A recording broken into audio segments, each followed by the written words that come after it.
It seemed like any other day, or so I thought. I'd stuck to my routine for weeks, trying to ignore the strange feeling that something was off. Rachel had been distant for a while, but I convinced myself it was just work stress. We'd built a life together, and I never thought anything could come between us.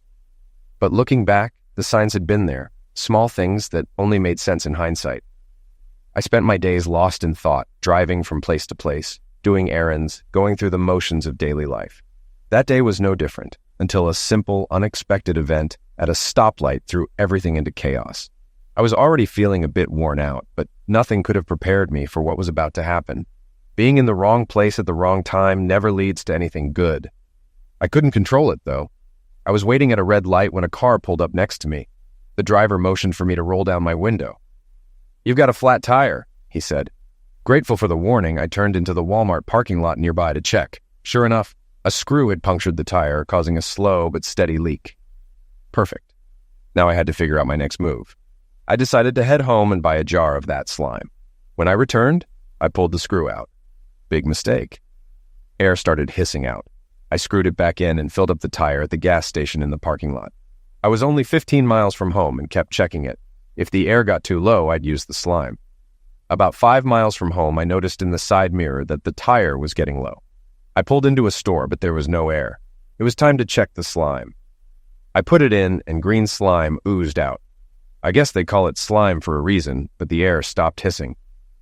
As I was about to get back in the car, a pickup truck pulled up. It was one of those massive ones with huge tires, sitting so high you'd need a ladder to get in. I recognized it. The door opened, and a tall guy with blonde hair, cowboy boots, and a giant belt buckle stepped out. I chuckled to myself, but it didn't last. The passenger door opened, and a beautiful woman with raven hair got out. I definitely knew her. It was Rachel, the woman I'd been married to for 18 years. What the hell? I parked off to the side, and they didn't even notice my car. It was a company car, a small, boxy import, not too noticeable. They walked into the store holding hands, and she was laughing. I felt like I'd been punched in the stomach. I couldn't breathe or move. All I could do was stand there like an idiot. Now I remembered where I'd seen this guy before. He worked at the same company as Rachel. She was the office manager at a mental health clinic, and he worked in customer service. I'd seen his truck outside their building. The question was, what was Rachel doing with him? I couldn't remember his name at first, but then it hit me. Jerry Garner. The question now was, why wasn't Rachel at work? I was going to find out. I went back to my car and waited. When they came out of the store carrying coffee cups, he helped her into the truck. They sped off, and I followed at a safe distance. They pulled up to our house, and he drove into the garage. The door closed behind them, and I couldn't see anything else. I sat there for about 30 minutes, but the tire kept nagging at me. I checked it, but if it was low, I couldn't tell. 2 hours later, they left, and as they passed me, I held up a file folder to hide my face. Not that they would have noticed. They were too wrapped up in each other. Rachel didn't leave work until 5, and now it was only 2:30. I had time. First, I had to go inside and see what I could find. At 4, I needed to pick up Toby, and I had no idea what I was going to tell her. Toby was my 15-year-old daughter. I couldn't imagine what I'd find inside, but maybe I'd get some answers. When I entered the house, it was quiet.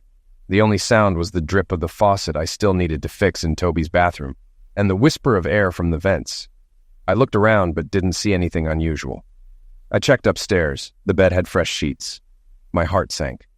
I pressed my back against the wall and slid to the floor, feeling numb. There seemed to be only one explanation. I sat there for about 30 minutes, my mind spinning. I couldn't make sense of my thoughts. I felt like I'd been pilled. My stomach growled, and I got up to grab a Sprite. I was feeling hot and sweaty. So I went to the bathroom. I fumbled for a washcloth, soaked it in cold water, and wiped my face. After washing up, I felt a bit better. That's when I noticed something. The shower floor was wet. They had showered before heading back to work. I wandered back into the bedroom and sat on the edge of the bed in a daze, the same bed my wife and her lover had just used. That thought jolted me up, and I looked around in horror. This felt like a crime scene. I had no clue what to do. Well, divorcing Rachel was a given. But beyond that, I had no idea where to start, and I still had to pick up Toby from school. What was I supposed to tell her? I stumbled out to the car, feeling like I'd been drunk for 10 days. My head throbbed, and I probably looked terrible. I wasn't in any shape to drive, but I couldn't leave Toby waiting. Suddenly, I realized she was the only person I could truly rely on. My baby was going to be all right. I had to make sure of that. As I pulled into the line of cars, I saw her standing by the school door. She walked down the sidewalk to the car, looking so beautiful it made my heart ache. Toby had her mother's dark hair and skin, almost Mediterranean, and the most striking eyes I'd ever seen. They looked dark brown like her mom's, but with streaks of gold and green. The doctor called them hazel, but I'd never seen anything quite like them. She was tall like me, with long, honey-brown legs and undeniable beauty. She tossed her backpack in the back seat and leaned in to kiss me, but froze mid-motion. "Daddy, what's wrong?" she asked. "Are you sick? Did something happen? Is Mommy okay? What's going on, Daddy?" Her voice was rising with worry, and I could hear the fear creeping in. I had to say something. "I'm fine, kitten," I said. "No one's hurt or sick. But I need to talk to you, Toby. Let's go to the park. I just need to hold you and talk for a minute, okay? No more questions until we get there, all right?" "Okay, Daddy, but you're scaring me," she said. "I know, kitten, but it's going to be okay," I told her, hoping it wasn't a lie. It only took 5 minutes to get to the park. I had pushed her on those swings 1,000 times. Rachel and I used to sit on the benches and watch her play. Those were happy days. Was my life going to be nothing but memories of better times? We walked to a bench and she took my hand, swinging her arms just like she used to as a little girl. We sat down and I struggled to find the right words. "Just tell me, Daddy," she said. "I can handle it." "Well, I'm not sure I can," I replied. I told her everything, what I had seen, what I had felt, and the tears streamed down my face. She held my hand the entire time, and when I was finished, she clung to me. "That doesn't sound good, Daddy," she said. "We need to go home and talk to Mom about it. It all depends on what she tells us. I know it looks bad, but we don't have the full story. We have to ask her." I kissed the top of her head, filled with pride. My baby girl was braver than I was. She tugged my hand and I stood up. "Do you want to go?" I asked her. Her eyes sparkled. She had just gotten her driver's license. A flicker of doubt crossed her face, but disappeared quickly. She drove us home carefully, and sure enough, Rachel's car was in the garage. Rachel greeted us at the door with hugs and kisses like everything was normal. Either she was an award-winning actress, or I had misunderstood everything. "How about takeout tonight?" she asked. "My treat." "I think we need to talk to you for a minute, Mom," Toby said. "Okay, everything all right, baby?" Rachel asked. "I don't know," Toby replied. "Let's find out." We went inside and I sat next to Toby on the couch. Rachel stayed in the ugly chair she insisted on buying. "What's wrong?" she asked. There wasn't a hint of concern on her face. "How was your day?" I asked. She gave me a puzzled look. "The usual," she said. "One of the company reps brought lunch from the onion basket. It was busy and I barely had a minute to myself. Why are you asking?" "So, you've been at the office all day?" Toby asked. "Of course," Rachel said. "What's with the questions? What's going on?" "So, you weren't here at the house this afternoon with Jerry Garner?" I asked. Her face turned pale. "No, of course not," she said. "Are you accusing me of something, Oliver?" "I saw you," I said. "What?" "You didn't see anything," she stammered. "What are you trying to do?" "He's lying, Toby. I was at work all day. You can ask Angel." "No, I don't think he's lying, Mom," Toby said. "I think you're lying. I'm not asking Angel. She'll lie for you. I think I'll call David Jones, your boss." "He won't lie for you. What's his number?" "He's gone tonight," Rachel said. "I'll have him call you tomorrow." "What are you two doing? Trying to trick me? You think you can just come in here and trip me up? What are you accusing me of?" She was trying to go on the offensive. "I think you've been lying to yourself," I told her. "You lied, Rachel. All three of us know it. Why did you do it?" I could see her mind racing, trying to figure out what to say next. Finally, she spoke. "All right, yes, I was here. That's why I didn't want to tell you. I knew you'd grill me and accuse me of something." "No one accused you," Toby responded, "but I am now. You tried to make it seem like Dad was lying. You twisted everything to cover your own lies. What are you lying about, Mom? Are you having an affair with that idiot?" "You don't even know him," Rachel snapped. "Why call him an idiot?" "I've met him twice," Toby said. "The way he looks at me makes me want to shower. But that's not the point. Are you having an affair with him?" Rachel's eyes darted around like she was cornered. After a moment, she broke down. "I didn't want it to turn out like this," she said, her voice shaky. "I wasn't ready. Ready for what? Toby pressed. I fell in love with Jerry, she confessed, glancing at me. I'm sorry, Oliver, it just happened. We work closely and I don't know. He feels like the other half of me. We connected and I couldn't stop it. We're in love. I was going to tell you when the time was right. Once we both get divorced, we'll get married. I'm sorry. I didn't want you to find out this way. Toby, it'll be okay. You can see your dad whenever you want. Jerry has a nice house on the lake. He even has a daughter. He really likes you, Toby. He'll be so happy. Are you insane? Toby shouted. I'm not living with that idiot. He'll probably sneak into my room at night. I'll live with Dad. I won't see you anymore. How could you do this? She spun around and stormed upstairs, slamming the door. I heard the lock click. Rachel looked at me, her face pale and trembling. She'll get over it, she said quietly. Jerry's a really nice guy, Oliver. I think you'll like him. I'm sorry, but I need to be happy. Jerry makes me happy. That's all there is to it. I just stared at her, trying to process the person she had become. It felt like she had turned into someone else entirely. I wasn't going to argue. It was obvious she was lost to me. Whatever you say, Rachel, I said flatly. When are you moving out? Moving out? She asked, confused. I don't have anywhere to go, she said. Jerry's still married. We need to tell his wife first, and we both have to get divorced before we figure out what's next. No, you're moving out, I told her coldly. I'll give you 3 days. Her mouth dropped open. What are you talking about? You can't just kick me out of my own house. If anyone's leaving, it's you. You're forgetting something, I said. This is my house. I owned it before I even met you. It was paid off before we got married. It's not marital property. My name is on the deed. Yours isn't. You're moving out. Where am I supposed to go? She asked, her voice shaky. You're just going to throw me out on the street? I don't care where you go, I said. Maybe you can find a room at the Cheating Hooker Motel, one of those places that rents by the hour. That's where you and people like you belong. Her eyes filled with tears. That hurts, Oliver, she said softly. You don't have to call me names. I didn't plan to fall in love with Jerry. It just happened. We clicked, and I realized I had to be with him. I never meant to hurt you. Oh, so you just accidentally hurt me? I said sarcastically. Like tripping and accidentally poking your eye out. My mom used to warn me about that. Now I get it. It was an accident, right? Well, that makes it all better. You don't have to be sarcastic, she said. Why can't you just accept that Jerry and I love each other? I don't know, Rachel, I replied. Maybe because this morning you told me you loved me. Now you're telling me you love him. I'm a little confused. I love you, Oliver, she said, almost pleading. I'll always love you. I'm just in love with Jerry.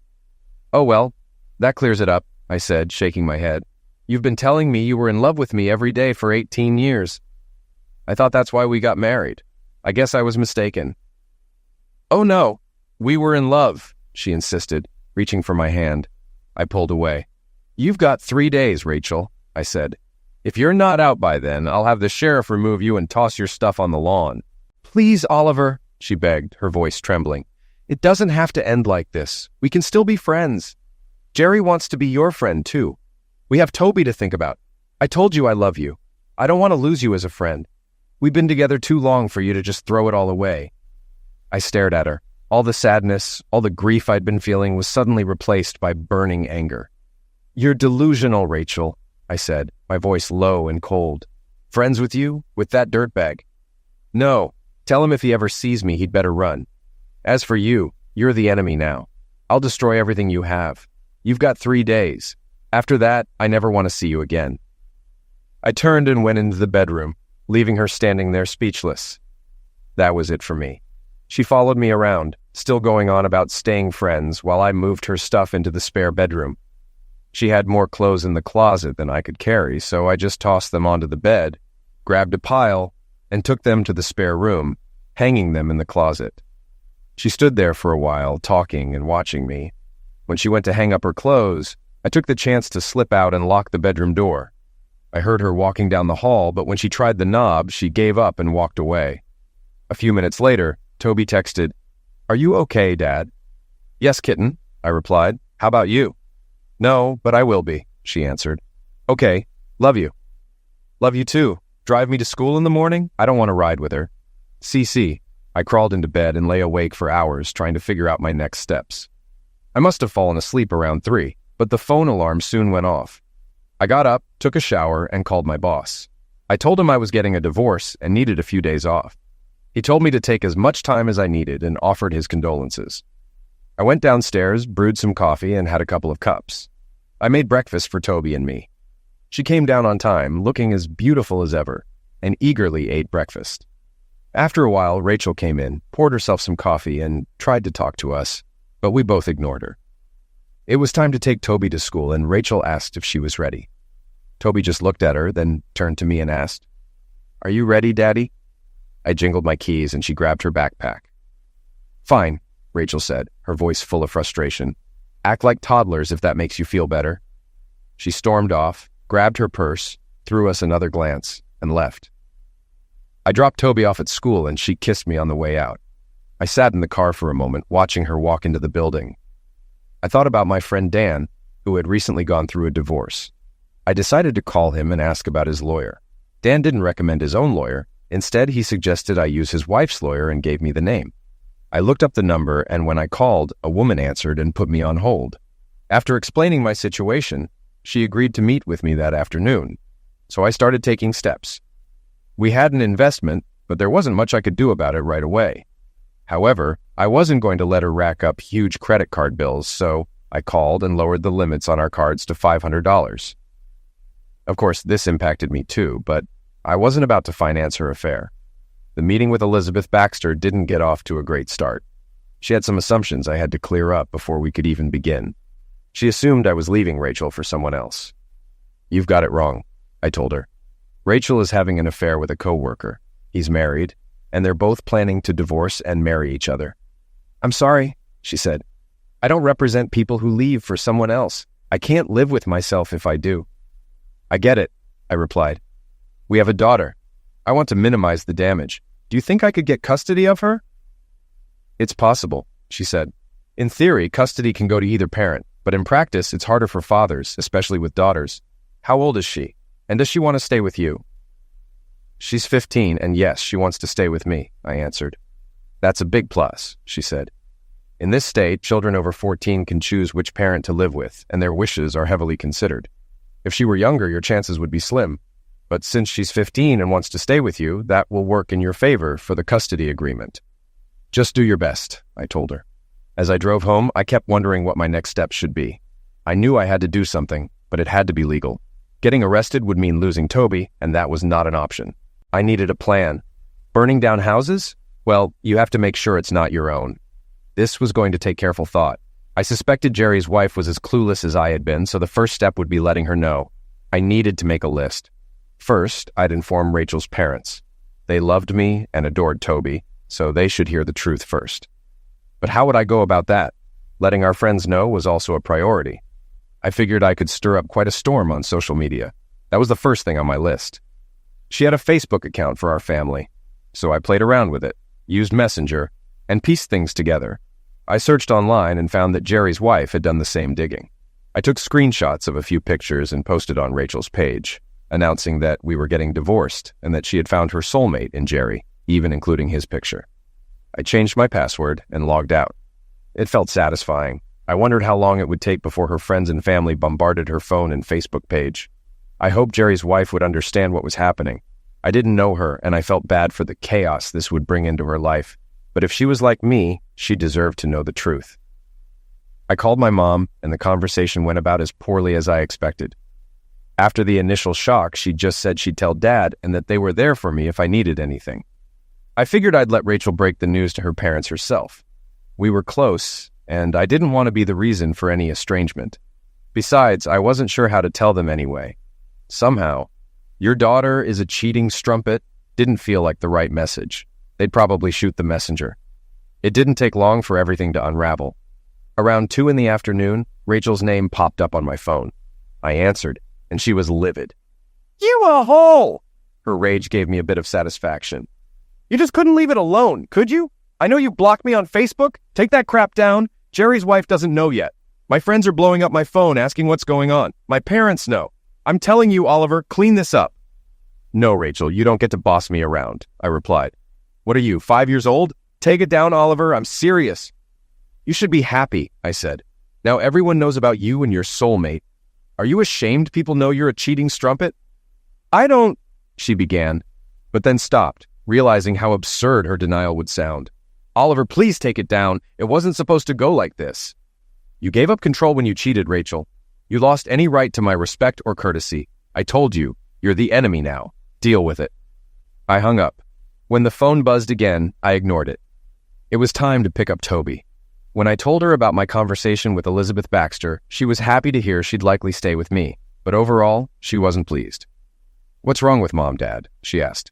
You know I love her, but she's always been a bit immature. I've always felt like I had two kids. Her and you. Didn't you ever notice that?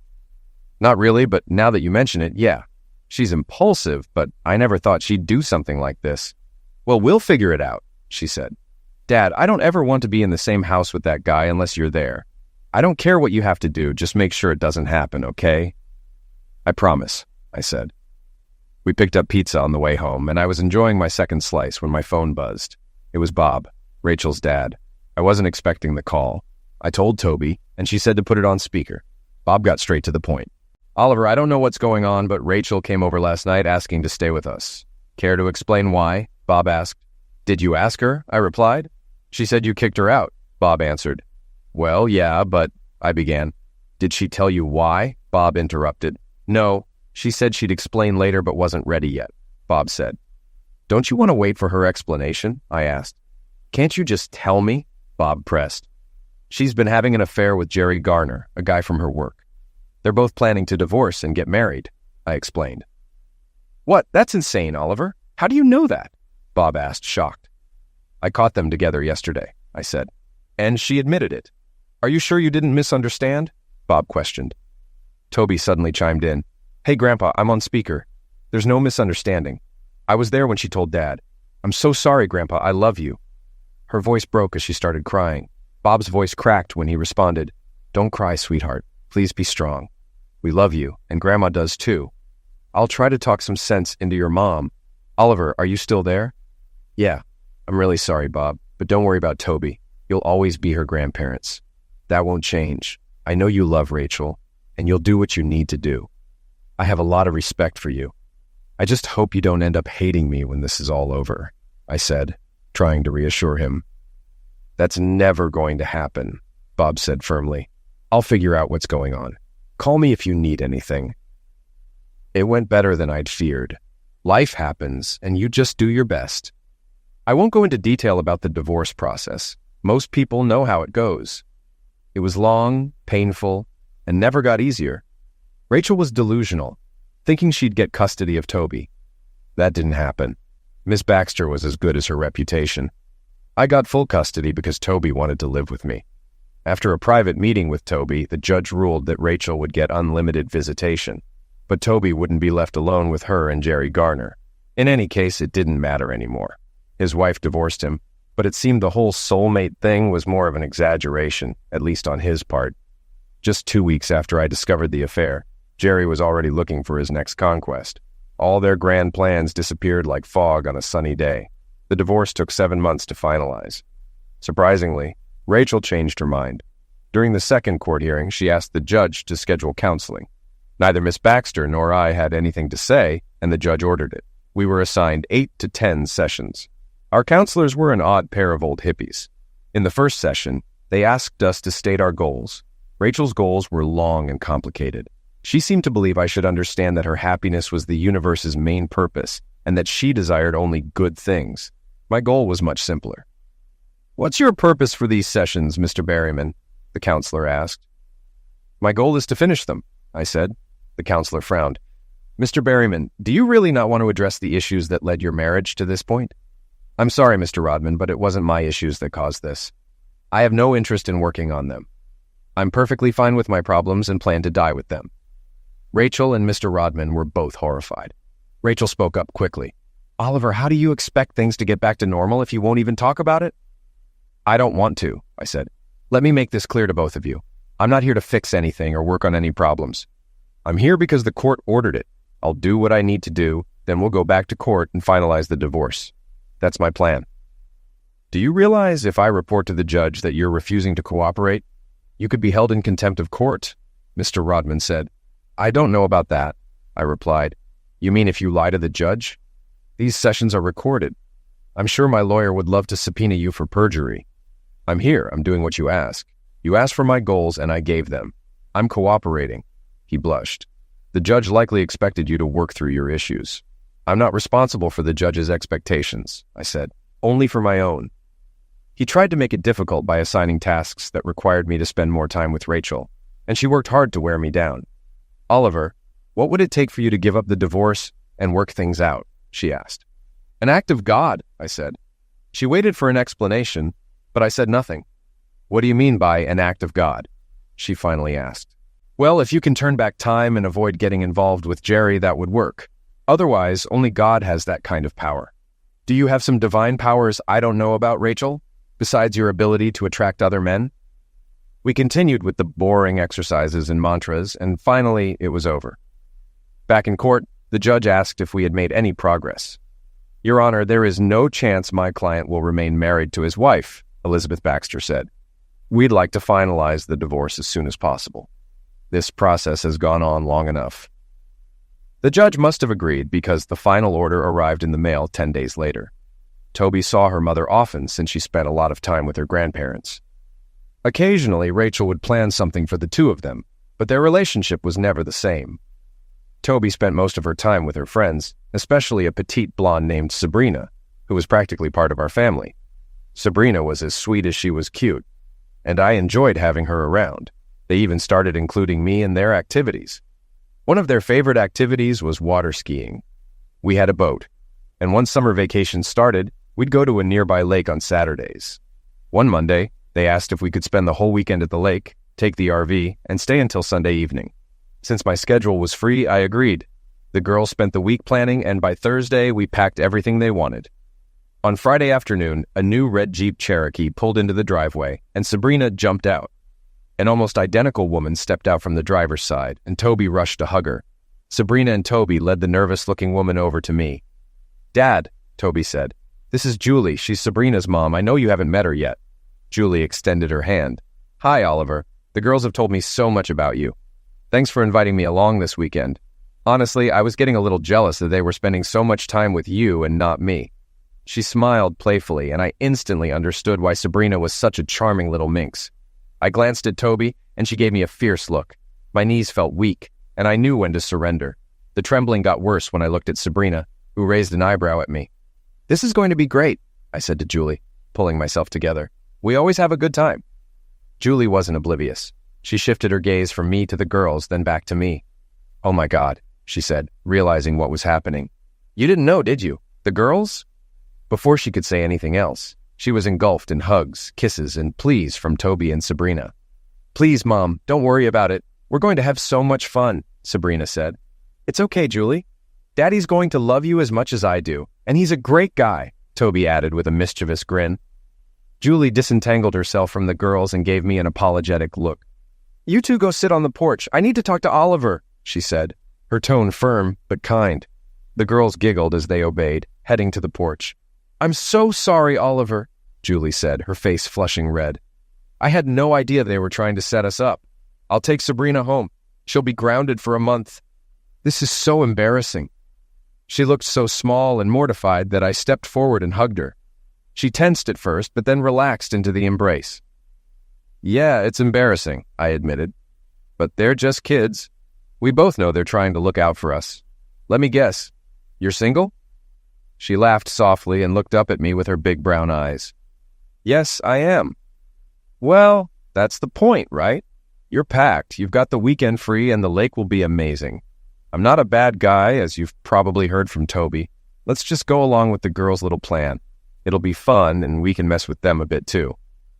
What do you say? She hesitated for a second, glanced at the girls' eager faces, then smiled. Okay, let's go. I gave the girls a thumbs up, and they cheered, running toward us. I stopped them before they got too excited, grabbing each by the arm. Girls, that wasn't very nice, I said, trying to keep a straight face. Sabrina growled in her best Skeletor voice. I am not cute. We all burst out laughing and the tension broke. They were too sweet to stay mad at. "We know what you're up to," I said. "Stop it. Seriously, you can't just mess with people's lives like that." "Yeah, but I love Jules, and I didn't know how to introduce you to her," Toby said, pouting. "Well, you could have just told me," I said. She looked a little sad, so I softened. "It's okay, kitten. Just don't do it again, all right?" She brightened up immediately, and Sabrina tugged on my hand. "Let's go. I can't wait. It's going to be disgusting, Oliver." "You'll see." Julie laughed, a sound that lightened the mood. "Sounds like it's going to be awesome, Ollie," she teased. "But Sab's right. We're burning daylight." We loaded the bags into the Jeep and set off. After securing the boat and picking up propane, we hit the road. It was only about a half-hour drive to the lake. Julie sat up front with me while the girls sat in the back, playing awful music through their Bluetooth speakers. As we drove, Julie and I got to know each other better. It turned out she owned an insurance company and worked as a financial planner. I couldn't help but glance at her now and then. She was cute, petite, with light blonde hair that cascaded down to her waist. She looked younger than me, though she was only 3 years younger. Her large brown eyes, high cheekbones, and heart-shaped face made her look even more youthful. She was slender, dressed in jeans and a button-up top, with a tan that hinted at outdoor adventures. I wondered if Sabrina would look like her mom when she grew up. When we arrived at the lake, I set up the boat while the girls changed into their swimsuits. Julie came out last, and I nearly dropped what I was holding. She was stunning, slender but curvy in all the right places, with the same confident energy as her daughter, but with a maturity that made her even more attractive. She caught me staring and gave me a playful wink. "Done?" she asked, sparing me the awkwardness with a smile. "For now," I replied, laughing. "You know what you look like, Julie. I'm only human." We spent the next few hours water skiing. Julie turned out to be incredible at it, even steering the boat like a pro while I took my turn skiing. I wasn't as good as her or the girls, but I held my own. After skiing, we headed back to camp where the girls wanted to cook outside. We built a fire, grilled hot dogs, fried potatoes and onions, and opened a can of pork and beans. Camp food always tasted better, and the evening was perfect. We sat around the picnic table, talking as if we'd known each other for years. Julie, now Jules, as the girls called her, fit right in. She started calling me Ollie, and the girls kept dropping hints that Jules was single. Finally, I asked, "So why hasn't some guy snatched you up yet, Jules? You're gorgeous, funny, smart, and you've got your own business." For a moment, she was quiet. Then she took a deep breath. "Well, the main reason is Sabrina," she said. "I was young and foolish, Ollie. I was in college and thought I'd found the love of my life. A week before graduation, I found out I was pregnant. I wasn't too upset because we had talked about getting married, but 3 days after I told Brad, I learned he'd been cheating on me. I dumped him and never looked back. When Sab was born, I didn't have time for a social life. By the time I could think about dating again, I realized I had this amazing gift, and I couldn't do anything without considering her." "I get it," I said. "I feel the same way about Toby. She's everything to me, especially over the past 18 months. She's kept me grounded." Julie placed her hand on mine. "I know," she said softly. "She tells Sab and me everything. I'm really sorry, Ollie." "Yeah," I sighed. "Life can be tough sometimes." We both sat in comfortable silence, looking up to see 2 pairs of approving eyes watching us from under the canopy. Toby and Sabrina were whispering and giggling, clearly pleased with themselves. "I love your daughter," I told Julie. "She feels like part of my family with how much time she spends here." "She loves you too," Julie said, her voice catching. "She told me the other day that you're like the father she never had." Her big brown eyes grew teary, and a tear slid down her cheek. I gently wiped it away with my finger. "She's a great girl," I said, "and her mom is an incredible woman for raising her so well, especially on her own." Julie smiled, then stood up and kissed me on the cheek before heading back to the girls. We had a wonderful weekend, and when it was time for them to leave, I walked Julie to her car. Just before she got in, I tapped on her window. "Jules, would you be interested in going out with me next Friday?" I asked, feeling a bit nervous. Sabrina squealed from inside the car, and Julie smiled brightly. "What time?" she asked. 6, I suggested. "We'll have dinner and find something fun to do." "Sounds great," she said, leaning in to kiss my cheek before driving off. When I got home, Toby was waiting for me. "Did you ask her out? Did you kiss her?" she asked, grinning. I wrapped my arms around her and gave her a playful pat. "That's for me to know, and none of your business," she squealed, and I heard Sabrina's echo from the car. "I knew it. She's perfect for you, Daddy. I love her so much. and Sabs is like a sister to me. I shrugged. What happens, happens, Toby. You can't force it. Stop trying to be a matchmaker. She snuggled up against me. I know, Daddy, but if I didn't do something, you'd never make a move. Not that I didn't like being the only girl in your life. I laughed. You'll always have a special place in my heart that no one can take. You're my baby, and that'll never change. She purred contentedly, snuggled against me for a moment, and then went off to handle her own business. Our first date went well. I invited her to play racquetball. She was new to it, but she had played tennis before, so the mechanics were similar. Once she got the hang of the rules and hitting the ball off the walls, she did great. It didn't hurt that she was a natural athlete, fast and quick to change direction, which her petite size helped with. After our game, we sat down near the court, relaxed, and had a drink. Julie grabbed her phone. Let's take a picture for the kids, she said. We posed with our rackets and goggles, snapped the photo, and sent it to them. They responded immediately, and it became a nice memory. Afterward, we both showered, and I took her out to dinner. We found a great Italian place and stuffed ourselves. Sitting in the booth, finishing our wine, Jules leaned into me, and it felt natural to put my arm around her. She nestled closer, smiling, and I realized how sweet she truly was, a quality that wouldn't fade with time. When we pulled up to her house, she leaned toward me expectantly. I realized she wanted me to kiss her, so I did. I wanted it as much as she did, maybe more. The kiss was long and wonderful. Her lips were soft and sweet, tasting of wine and cherry chapstick. As we pulled apart, I noticed the drapes moving. I think we've got an audience, I said. She giggled, sounding just like her daughter. Or maybe her daughter was like her. I'm not surprised. You know they're trying to set us up, right? Is that okay with you? I asked. She blushed. Yes. I like everything I've learned about you, Ollie. Same here, I said. We'd better go inside before they tear the curtains down. We met every Friday for 4 months, getting closer and closer, and I wanted our relationship to grow. I didn't want to pressure her, but some of our dates were getting pretty heated toward the end. At the same time, I found that I enjoyed her friendship almost as much as I liked having her as my girlfriend. We were constantly chatting on the phone, texting funny things, or just a few words throughout the day. If I saw or heard something I knew would make Jules laugh, I had to share it with her. We became very close, knowing everything about each other's lives. We started having dinner together every Tuesday, all of us, playing games and just hanging out. And I was growing as fond of Sabrina as I was of her mom. They were so alike, if you knew one, you pretty much knew the other. The differences were small, but only emphasized how similar they really were. Both were utterly adorable. Life was great, except for Rachel's constant presence. She was still part of Toby's life, which meant she was still part of mine. I wanted nothing to do with her, and seeing her irritated me. Every time she came to pick up Toby, or when I dropped her off at her grandparents', Rachel would try to talk to me. She was still living with them, along with Jerry. She had lost her job at the clinic and was now working at another clinic across town. If she annoyed me too much, I'd ask if she'd heard from Jerry, which shut her up quickly. How long is it going to take for you to forgive me? She asked one time. Forgive you for what? I replied. As far as I know, you don't think you've done anything wrong. I've never heard... Forgive me, Oliver, I was wrong. I'm sorry for trying to make Toby think you were a liar.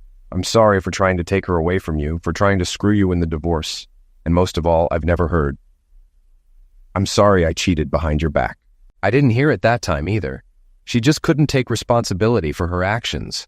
I wasn't even sure what forgiveness would mean in this situation. I'd come to terms with it and calmed down.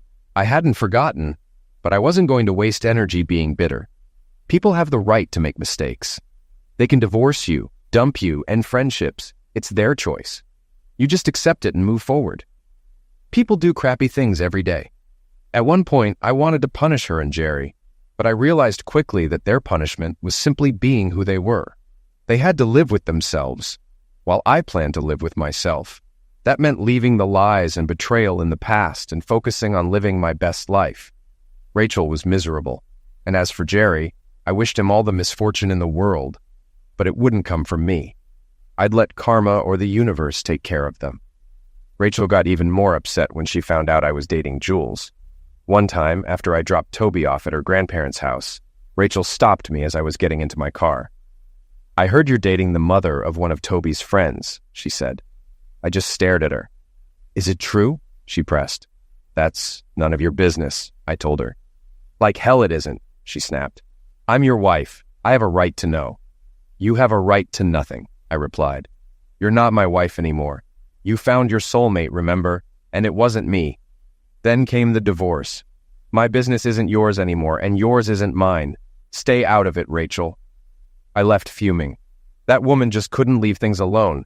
I told Toby what had happened, and she was just as angry as I was. From then on, I arranged for her grandparents, Bob or Cindy, to pick her up. That took away a major source of stress for me. On the 7-month anniversary of our lake trip, I asked Jules out for a special date. We went to a nice restaurant and then to a club. She didn't drink much, usually just a beer or a single drink, but that night, she had 2. I raised an eyebrow when she ordered the second one, and she laughed. Yeah, I'm feeling wild and crazy today, huh? You're perfect, just like always, I told her. Do you really think so, Ollie? She asked, tilting her head. Because I think you're pretty perfect, too. If I'm so perfect, why haven't you asked me to spend the night? She teased. I must have looked shocked because she laughed. What? Didn't you even think about it? I gathered my thoughts. Yeah, Jules. I've been thinking about it since the first day I saw you on the boat in that bikini. But as we started dating, I realized you were special, and I didn't want to push you or scare you off. You won't scare me off, she said. I told the girls not to wait up. Really? Then what are we still doing here? I asked, excited. Oh my God, Jules, let's get out of here. Do you want to spend the night with me? She blushed, took my hand, and let me help her up. More than anything else in the world right now. She practically cuddled up to me as we got out of the car, holding onto my arm the whole way home with her head resting on my shoulder. When we pulled into the garage, I let her out, and she stayed close to my side all the way to the bedroom. We fell asleep in each other's arms, making love twice during the night, once on my initiative, once on hers. I woke up the next morning on my back with her half lying on top of me, her hair spread over both of us, and her cheek resting on my shoulder. I gently played with her hair, watching her sleep until she finally opened her eyes. My place is here, Ollie. I know, I replied. Would you like to wake up here every morning? She asked, looking at me. You mean living together? No, honey, well, yes, but what I mean is, will you marry me, Julie Barnes? She raised her small left hand between us, wiggling her fingers. Ooh, she said. Something seems to be missing. Hold that thought, I said, starting to get out of bed. I'll hold that thought, she replied, but I can't hold anything else. I need to pee so badly. I laughed. Go ahead, I'll meet you back here. She scurried off, and I went down to my office, remembering to use the bathroom along the way. I grabbed what I needed from the safe and returned to find her curled up under the blanket. I climbed back into bed, took her left hand again, and looked into her eyes, seeing only love. Okay, Julie, will you marry me? I asked, sliding the ring onto her finger. It was a bit too big and would need to be resized, but for the moment, it was perfect. She took the ring, examined it, and smiled. It's beautiful, she said. It looks antique.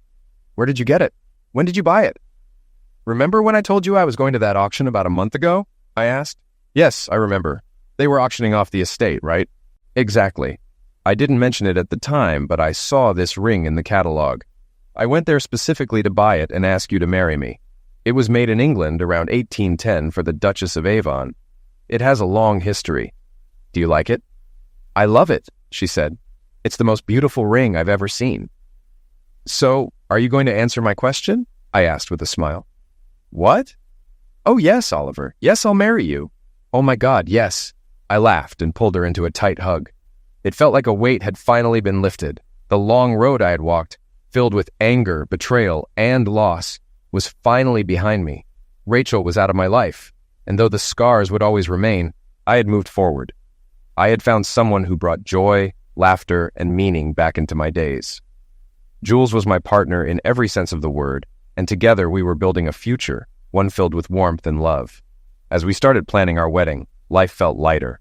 Toby was thriving, Sabrina was like a second daughter to me, and Jules made me believe in happiness again. It wasn't just about finding love, but rediscovering a part of myself that had been buried under years of resentment and disappointment. The lake trips became a regular part of our lives, and every time we went, I found myself more at peace. The laughter, the quiet moments, the family we had formed, they were all reminders that life, no matter how painful it might seem at times, always had the potential to offer something beautiful on the other side. Rachel had her life, and I had mine. For the first time in a long time, I could say with certainty, I was happy. Truly happy. The darkness had passed, and now, in its place, was a life I wanted to live. A life I chose, with the people who mattered most. And that was enough.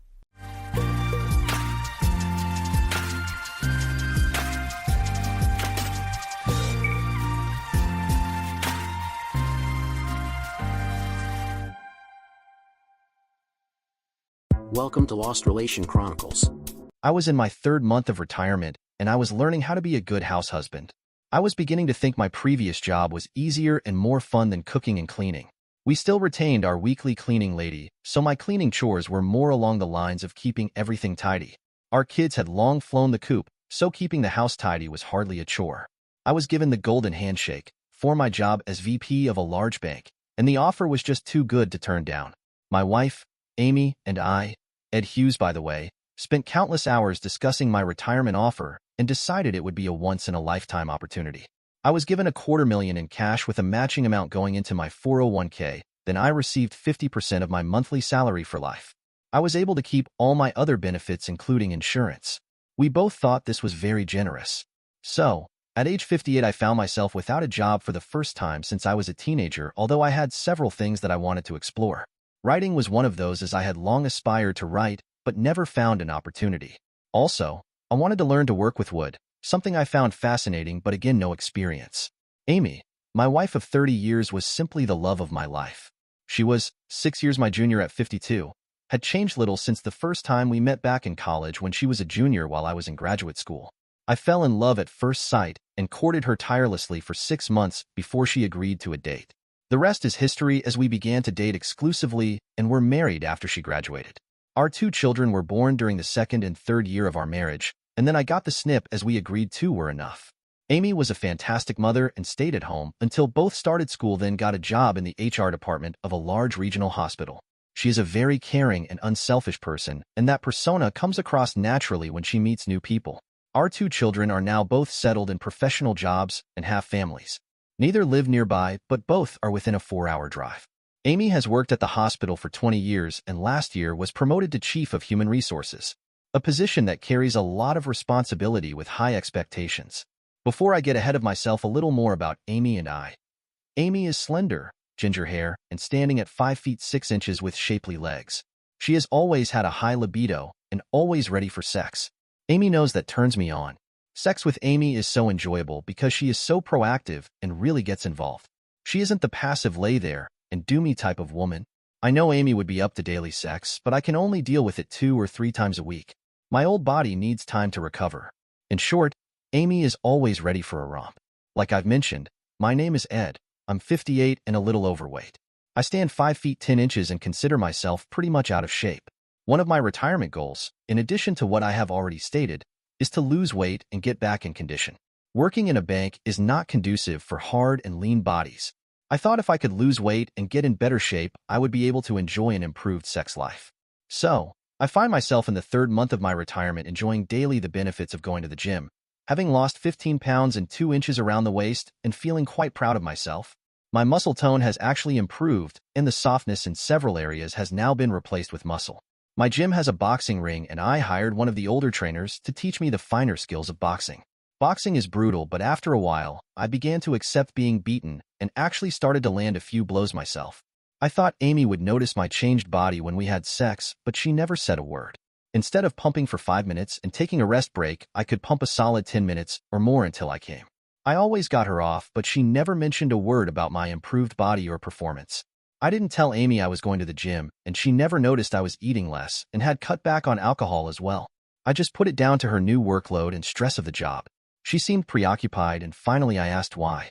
During dinner, I asked, "You seem totally distracted lately, like you are in a different zone and unaware of anything going on around you. What's wrong?" Amy thought for a second and finally replied, "Nothing is wrong. I am just overwhelmed by work. Would you like to share anything?" "No. I just need to work it through myself, but thanks for asking." So that is where we left it. Amy has to travel every quarter for an HR meeting. She works at a regional hospital, and there are over 40 scattered across the South and the larger cities. The HR chiefs all gather to meet, discuss strategies, staffing, work through problems, and set financial goals. The meeting goes from Thursday afternoon through Saturday, with return on Sunday. The usually venue is the Marriott Hotel in whatever city that is chosen. This would be the fourth time for Amy. I know she looks forward to going, and because of her position I encourage her. Networking with other HR chiefs is very beneficial, and understanding what works for one often works for all. We usually eat dinner at 6:30, even though Amy officially finishes work at 5 o'clock. She is rarely able to come home by then, so with that in mind I schedule dinner for the later time. If she is unable to get home in time for dinner, I usually get a text. She texted the Wednesday before her Thursday departure saying she was going to be late as she needed to buy a few things for her trip. I said no problem, I will put a plate in the microwave. She got home around 8 o'clock with several bags of clothes. Amy always dresses professionally and maintains a very fashionable wardrobe, so I wondered why she needed so many new things for her conference. I was working on my computer that night while she packed. Later we had wonderful sex and drifted off to sleep holding each other. I would miss her for the next few days, but I knew that when she returned on Sunday, we would have mind-blowing sex. We both made breakfast the next morning, and afterwards as she got in her car I had a tear in my eye. I could count on one hand the number of times Amy and I had been apart during our marriage, and 4 of those times had been to attend the conferences. Amy and I texted and called each other frequently while she was gone, and then before I knew it she was back. She seemed excited upon her return, and we had even better sex than normal Sunday afternoon. She stayed in bed afterwards and napped while I got dinner together. We shared a nice bottle of wine during dinner, and then she went back to bed using the exhaustion excuse again. I cleaned up and spent some time on the computer before joining her in bed. The next morning was a bit of a rush, with Amy getting ready for work and making time for breakfast and coffee. Just before she departed she asked if I would do her laundry, something she always did herself on Sunday afternoon after returning home. Yesterday, she just collapsed from exhaustion. I picked up her laundry from the bedroom floor and as well as the bathroom. I always turn the pants inside out before putting them in the washing machine, and imagine my surprise to pull a pair of thongs out of one of the legs. I have asked Amy for years to wear thongs, and she has always refused, saying that it would be uncomfortable. I was completely stunned. Naturally, I smelled, and they definitely smelled like my wife. Why had she bought and worn a pair of thongs? Surely not for me, because I wasn't even there. Was my wife having an affair? Was I getting seconds yesterday when we had sex? I became emotional and had to sit down. There had to be an excuse. This was so unlike my wife, but she has been different this past year. What would I do? Confront Amy? I decided to snoop a little and see if there was anything else. I looked through her closet, but found nothing unusual. Then I looked in her chest of drawers and again came empty. Her suitcase was sitting just inside her closet, so I pulled it out but found it was locked. Why lock it after you unpack? Fortunately for me, it was a Samsonite, and all the keys are the same for the same type of suitcase. We had bought matching suitcases 2 years ago, so I found my key and unlocked Amy's suitcase. I was speechless by what I found inside. There was a pair of Jimmy Choo shoes with 4-inch heels. I have known my wife forever, and she has never worn anything higher than 3 inches, and never would she pay $500 for a pair of heels that she only wore once in a while. There was a large, garment-size, Ziploc bag inside with lingerie, and it was all racy. More thongs, half-cup bras, stockings, and very sexy nightgowns. What the hell was going on during the conferences? I put everything back and relocked her suitcase. What was I going to do? I loved Amy more than anything or anybody in the world. She was my rock. We shared and did everything together. I could not live without my wife.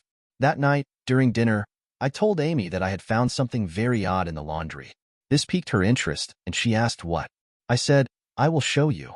I got up and collected the thong and returned to the table, placing the thong in the center. I found this rolled up in the leg of your dress pants. I have asked you for years to wear thongs, and you have always refused.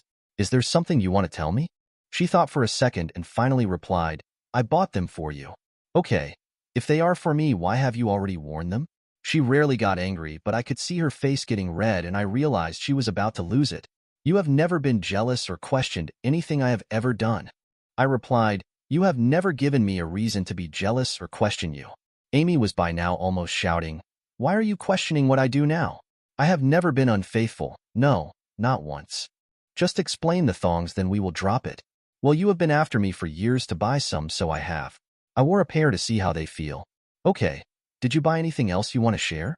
No. With that short exchange, we dropped it. I realized my investigation needed to be bumped up a notch because I realized that Amy had not come clean and totally didn't mention the other items in her suitcase. I went and worked on my computer, and finally Amy went upstairs. I checked the kitchen looking for her purse and cell phone, but she must have taken them with her. Her laptop was still laying on the table, so I took it into my computer room and locked the door. I checked her home email, and there was nothing unusual. Then I checked her work email and again found nothing. I looked into the history and found a Yahoo account that was often used, but without a username and password I would be locked out. I had to check her cell phone. The next morning, I woke up to the sounds of the shower running, but had no idea how long she had been in the shower. Her purse was on the dresser, so quickly I grabbed her cell phone and unlocked it. Her text messages revealed nothing. I typed in Yahoo Mail in the browser bar. Yahoo opened up and her password and username had been saved, so I only had to click open. The guy's name was David, and he appeared to be a predator. He was the HR chief at a hospital about 3 states over. He wanted Amy to dress sexy and be more open with him. From what I could gather, they had not had sex, but had seriously made out. Amy appeared to be reluctant. I heard the shower turn off, so I quickly shut everything down and replaced her phone. I had the guy's first name, knew where he worked and what he did. I went to the hospital directory, and within a few minutes I had his full name. Then I had to pay $30 for an online person search, but then I had his full history, including names of family members, phone numbers, email addresses, and of course snail mail address. One of my golfing friends is a lawyer who has friends on the local police force, so I called and asked if he arranged to have the guy's name run on the police net. He called back minutes later and had discovered the guy had been charged, but not convicted of 3 counts of sexual harassment. Apparently, in all cases the charges had been dropped. He was a serial sex predator. 3 charges against him cannot all be wrong. Maybe he is innocent of 1, but surely not 3 charges. I was determined to not only ruin the guy, but also to make sure he couldn't or wouldn't have sex with Amy. This is much easier said than done. The next morning, I got access to Amy's cell phone, found the username and number of characters in the password. Later, I pulled up Yahoo Mail on my computer and started searching for her password. We are both very consistent in using passwords that mean something to us. I spent an hour before I figured it out. The password was the name of Amy's first dog when she was a kid. She often talked about the dog, so I was very familiar with the name. I was into Amy's private email, and as long as I didn't open unread messages, Amy would not know of my snooping. Apparently, David had been hitting on her since the first conference. He had taken it slowly, but at the last conference he got to second base. I think he was hoping there would be a home run at the next conference. I printed out copies of all his emails. His emails were like love letters, and I had the feeling he was grooming her. Amy's responses were typical and to the point. She did not want to have an affair, and at the last conference she had let things advance further than she was comfortable. I started developing a plan for the next conference and needed enough evidence to hang him, but I also wanted to prevent them from having sex. I went to Best Buy and bought a minicam with transmitter that worked over Wi-Fi. I only had to pair it with my tablet computer after downloading special software. Amy spends considerable time in our bedroom each night, so that is where I placed the cam. The cam had an audio receiver so I could hear and see what was going on. That night, after dinner, Amy went upstairs while I relaxed in my computer room. I powered up the cam and my tablet came alive with a view of Amy in our bed. Amy was relaxing on the bed and reading a novel. After an hour, her cell phone rang and it was her friend, David. Luckily for me, Amy put the conversation on speakerphone. They chatted about work and David kept saying he was looking forward to the next conference so he could see the different lingerie Amy had bought. Amy didn't promise but just said, "We will see." The pig knew all the right things to say and Amy was soon rubbing herself. I needed to end this, so I made some noise going up the stairs and found Amy reading her novel. I brushed my teeth and got into bed and laid beside her. I love you to the moon and back, and as you know, I have never even once looked at another woman. I would be crushed if I ever found you in the arms of another man. You know my feelings on infidelity. This is all I think about. I have never been unfaithful to you, and have no intentions to do so. What brought this on? Why the sudden jealousy? My reply hurt Amy, until I found that thong. I have never questioned your loyalty, or been jealous, however. Now I am confused. I want to believe you, but part of me thinks otherwise. I'm sorry, but I feel as if something is going on you aren't sharing with me. I wish I had never bought the damn thing now. The weeks passed and I continued to watch the minicam. David called Amy weekly, and they were making plans for the conference. So was I. The cam worked so perfectly I decided to buy another one and sneak into Amy's room and install the cam while she was in a meeting. I could then, from a nearby room, monitor her actions. I am not a voyeur and certainly not the husband who gets turned on by seeing his wife in the arms of other men. My intention in setting the cam up was to prevent Amy from having sex. Certainly not to watch her and get off from it. I was determined not to be a cuck. I am lucky in the respect that what occurred happened in her room and not his. The week of the conference arrived, and this time it was in New Orleans, a party town which might affect my plans. I watched Amy pack for 2 days and saw nothing out of the ordinary. However, when I took the trash out, I checked Amy's car and noticed a separate bag in the trunk. I knew what was inside and figured she would just swap out her clothes at the airport. Amy left the next morning with a kiss and "I love you." I followed her 3 hours later. At the hotel check-in, I explained that I was Amy's husband and was meeting her, and after showing ID, they gave me a key to her room. I knew she was in a meeting from 3 to 5 o'clock, so I quickly went up to her room and set up my minicam with a view from the door to the bed. That operation to hide the cam in Amy's room only took 10 minutes, so I again approached the check-in desk to find a different person working. So I asked for a room on the same floor as Amy, but a few doors away. I had to get as near as possible to be within range of the transmitter, so my excuse was to be near the elevator. Luck was on my side as I was assigned a room 3 doors away. You know the story about the best-laid plans of mice and men? Well, it's true. The problem with cams is getting the damn thing to communicate, first with a Wi-Fi signal, then with the receiver, which in my case was my tablet computer. I worked for hours trying to establish a link, but I was unable to make the connection. Wi-Fi in your own home is so much easier than in a hotel. I could not get the transmitter in the cam to connect to the hotel's Wi-Fi. Maybe the problem was the cam, but I never got a connection. I felt like a duck without water. I was in a room near Amy, but had no clue about what she was doing. So I called her, and she answered straight away. "Ed, you never call this early. Are you okay?" "No, I'm not okay. I was just taking a nap and dreamed of a strange man making out with you. It was so real. I had to call and hear your voice. You know you can trust me." "Thanks. I feel better already. I just needed to hear you. I miss you so much. I'm going to change to go out to dinner, and will call you as soon as I return to my room, I promise. I love you." "Okay, speak to you in a couple of hours. I love you so much. Don't go flashing on Bourbon Street." She just laughed. I slipped into her room while she was gone and left a dozen red roses in a vase. I had placed a card so she would see it, and it simply said, "So you won't forget me." She called me straight away after returning to her room. I answered immediately and asked her about dinner. She said it was good and had enjoyed the company of a couple of other female HR chiefs. She thanked me for the roses, and I asked her to put her phone on FaceTime so I could see them. Amy was a little careless, and I could see her blouse undone and asked her about it.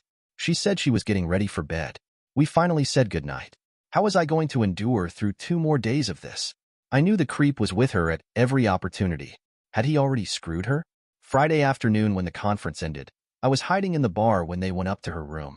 I gave them 45 minutes and could not wait a second longer before opening the door and entering her room.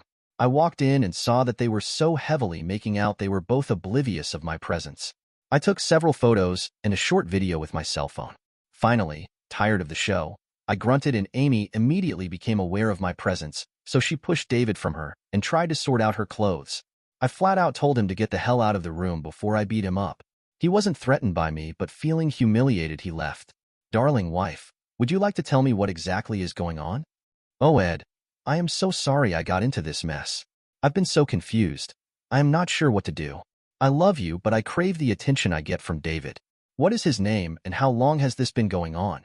David Becker and I started talking to him when I attended the first conference, and our conversations have just continued at every conference since. "Okay, except you no longer just talk, do you?" "No, we have gone a bit further. I find it hard to believe that is all that's happened. However, are you aware what the next step will be?" "I did not intend to allow it to go that far. Doesn't kissing and fondling turn you on? How will you be able to resist him going further if he hasn't already? I bet you are wet as a drowned rat now." Amy turned around on the bed and started crying. Then she asked if I would stay the weekend with her. She didn't trust herself to be alone with the a-hole. She laid there until she drifted off to sleep, and I watched her for an hour before waking her. Her eyes were red and swollen. I was extremely angry and hurt, but I told her, "Let's dress up and go out to dinner, then dancing. Let's have a good time and try to put this mess behind us. If you want me to stay with you, then I will. That man won't get near you again." She had nothing but sexy clothes to wear, obviously all newly purchased. She was embarrassed as I watched her dress in her half-bra, followed by thong and thigh-high stockings. Then she put on a figure-hugging black dress with heels. I told her that I knew she had only brought sexy clothes, and I was hurt because she was wearing clothing for David that she wouldn't wear for me. She apologized and said, "I will wear whatever you ask in the future." I wondered what the future would hold. Dinner was good. In fact, I ate too much and felt like a slug afterwards. We went back to the hotel bar. The dance floor was crowded and Amy wanted to dance. Because of my exercise program, I was in much better shape and was able to dance without getting tired, and we really had a good time. I excused myself to go to the bathroom, and when I returned, Amy was not at our table. I found her on the dance floor in the arms of David. I was having none of this, so I interrupted them and advised him to keep his hands off my wife. Not just now, but also in the future, and added that he was lucky I didn't trash him this afternoon. Amy tried to smooth things over, and I just told her to be quiet. Becker is about 6 inches taller than me and must weigh at least 50 pounds more and was not intimidated by me. He just laughed and asked how a wimp like me could back up that threat. Like a bully, he took the first punch and caught me off guard. I was on my back and momentarily saw stars. The side of my face felt like it was on fire. I finally struggled to my feet and faced him. Despite such a mismatch in sizes, he rushed me, and I just sidestepped and tripped him. He again came at me like a madman, and I landed 4 solid punches as I danced around him. My gym training was paying off. I am sure his pride was hurt, but he kept coming and I kept punching. Finally, he slowed down and left himself open, so I kicked him in the balls. Then I connected with a left and right combination which put him on the floor. For good measure, I kicked him in the balls again. That felt good. He said enough. He was laying in the fetal position, holding his balls, obviously in pain. I looked down at him and said, "Leave my wife alone, or I won't be so kind next time."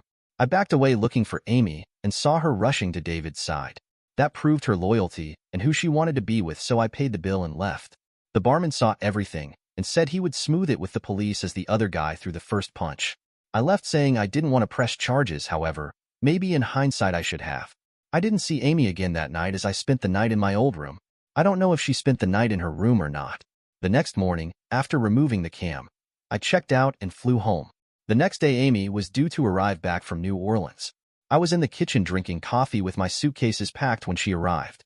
"Ed, why did you leave Friday night?" "Amy, why should I stay? I didn't see us having much of a marriage left. You decided who you wanted to be with, and it wasn't me. I'm sorry, but you hurt David, and I was concerned for his injuries.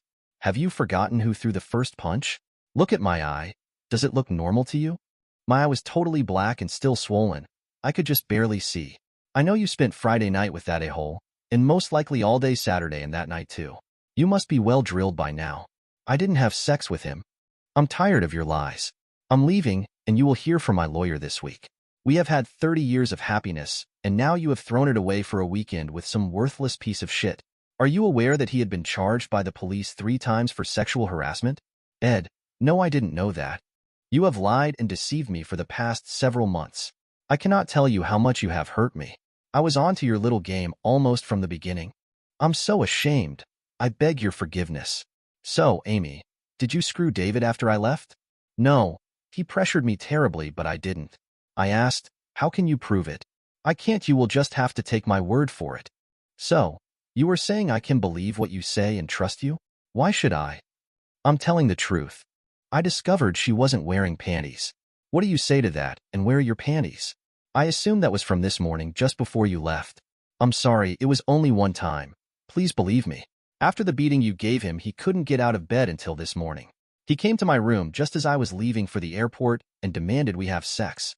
He bullied me until I finally consented. I picked up my suitcases and said, 'My lawyer will be in touch. Be prepared to be destroyed.' And I left. The witch had betrayed me despite all my efforts to save her. She had no intentions of staying faithful to me that weekend. She would have cheated regardless of what I had done. If not that weekend, certainly the next time. I was finished. Now let's check the story Amy's side. A little over a year ago, I was promoted to Chief of HR. It is a very prestigious job, and I was proud of my new position. Everybody, including my husband, Ed, could see that I had become a changed woman, but I never did. Part of my job was to attend the quarterly meetings along with the other HR chiefs. There at the first conference I met David. He was also an HR chief, but from another state. David always found me and never missed an opportunity to flirt. The first 2 conferences that I attended, all we did was flirt and stay up late talking, drinking, and then he started touching me. He always asked if I wore sexy underwear, and if not, would I buy some for him. The 3rd conference, he started kissing me. I was flattered by his advances, but I had to keep reminding him I was a happily married woman and didn't want to have an affair. That didn't stop the kissing, and then he got his hand over my body. I kept my resolve and didn't allow David to do anything else, although he certainly tried.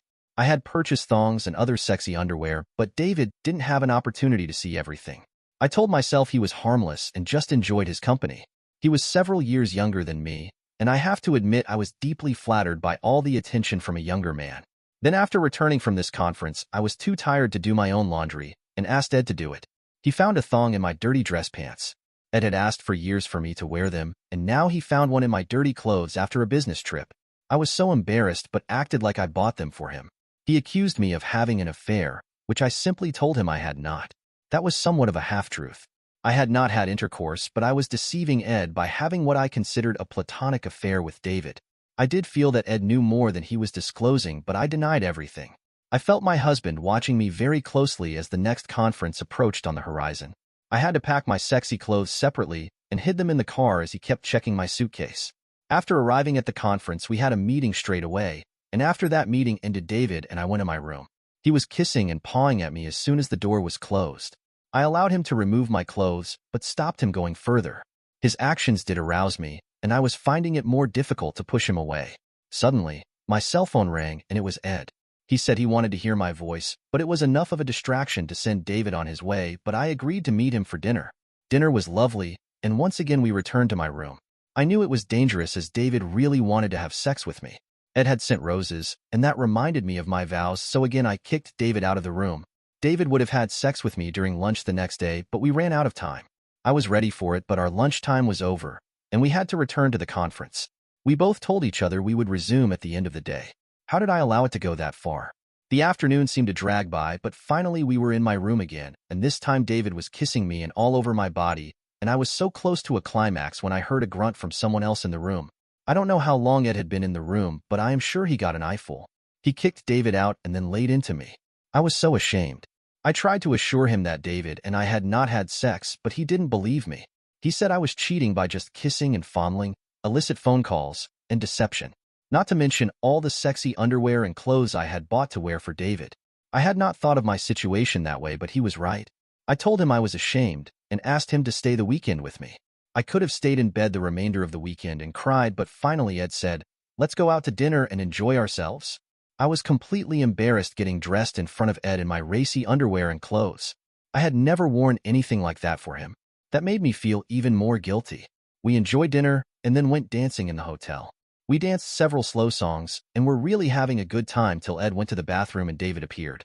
He forced me to have a slow dance with him, knowing how Ed would react. He wanted to make my husband jealous. David is a big man, much bigger than my husband, and was an excellent dancer for his size. Ed interrupted our dance and told him to stay away from me. David called Ed a wimp and tried to bully him. Then he hit Ed in the side of the head, and I thought he was knocked out, but he was only stunned and slowly got back to his feet. David called Ed several more names and tried to hit him again, but this time Ed was ready and hit him back, in fact several times, and then David was on the floor. He looked hurt, and so I went to his side to see if I could help him. Ed thought I was taking David's side and left the hotel. I didn't think Ed would hurt a flea, and here he just beat the shit out of a man much larger than himself. Where did this man that I was married to come from? He was overweight and out of shape, yet he squared away against David like he fought every day. To the best of my knowledge, Ed had never lifted a finger against anyone. This was so out of character. I managed to get David back to his room and stayed with him. He was hurting bad and was in pain. He was a little better on Saturday, but still remained in bed. We ordered room service and I kept ice packs on his face and chest. I said goodbye to him Saturday night. He looked better, but was still not functioning as normal. We did not have sex or even cuddle. Sunday morning, I was running late and rushing to pack in order to make my early morning flight when David knocked on the door. I opened the door and he burst in and was all over me, demanding we have sex before I left. He was acting like a bully, and finally he pushed me face down on the bed. He was about to screw me when I said, "The only way you are going to have sex with me is with a protection." I was trying to put him off by saying that knowing neither of us had one. He came prepared and pulled one out of his pocket and I watched. I couldn't help myself, but I got excited, and before I knew it, we were having wild sex. Maybe it was the newness of such a different man, or the brutality of the way he did me, but he pushed all my buttons. David continued his assault until he finally climaxed as well. Even though I was physically and emotionally shattered, I got up and tried to clean myself. I didn't have time to find my thong or properly clean myself, so I just grabbed my bags and left. I was so ashamed that I just sat in shock on the way home. I didn't even go to the bathroom and properly clean up, which turned out to be a big mistake. I was pleased to be home but found Ed's face a mess where David had hit him. We argued back and forth until I finally confessed to everything that morning, but Ed never gave me a chance to explain. After arguing, he left, and I just collapsed in shock as I realized my marriage had just collapsed. In retrospect, I guess I had teased David all weekend and did give him the impression we were going to have sex, so his reaction should not have been totally unexpected. I should have been able to put him off, and I regret even opening the door. Nevertheless, the sex was consensual and I had cheated, and with Ed leaving and the looming divorce, I got what I deserved. Now back with Ed. I checked into the Hilton and realized I needed to speak to my children and let them know what was going on. Using the conference call function of my phone, I talked to them and explained my plans for a divorce from their mom. They were both shattered that their mom would do such a thing. We were all crying when we hung up. Within minutes, Amy was calling, and now I was the a-hole. How could you tell our children and turn them against me? I said, wait a minute. Are you now saying I betrayed you, hid a relationship from you for months, and then had sex with a predator? I'm confused. I thought you were the one who deceived me and then cheated. Amy just hung up the phone. That night in the hotel, I sent several screenshots to David's wife. The screenshots showed him in all the photos, first with him kissing Amy, then with her topless in bed, and finally several with David. I might be an angry husband, but I wanted my pint of blood, and someone else should share my pain. The next morning, I called my lawyer, who referred me to an excellent divorce lawyer. I went to the bank and split the money 50-50ths, including my severance pay and 401k. That was more than the witch deserved. I canceled all the credit cards and then got one in just my name. Amy's cell phone belonged to the hospital. I saw the divorce lawyer that afternoon and instructed him to go for the jugular. I was tired of being the nice guy. Also, he was instructed to serve Amy at his earliest convenience. I finally thought I was thinking rationally and called the hospital CEO, whose office was in Atlanta. He is a busy man, but I managed to beg 5 minutes of his time. I explained about how David Becker had serially seduced my wife at the HR conferences. Also, I had copies of all the emails to back up my story. I asked why the hospital would hire an administrator who had been charged with but not convicted of several cases of sexual harassment. Surely anyone having more than one charge against them should raise red flags. Didn't they do background investigations? He was stunned and didn't have an answer, but promised he would investigate.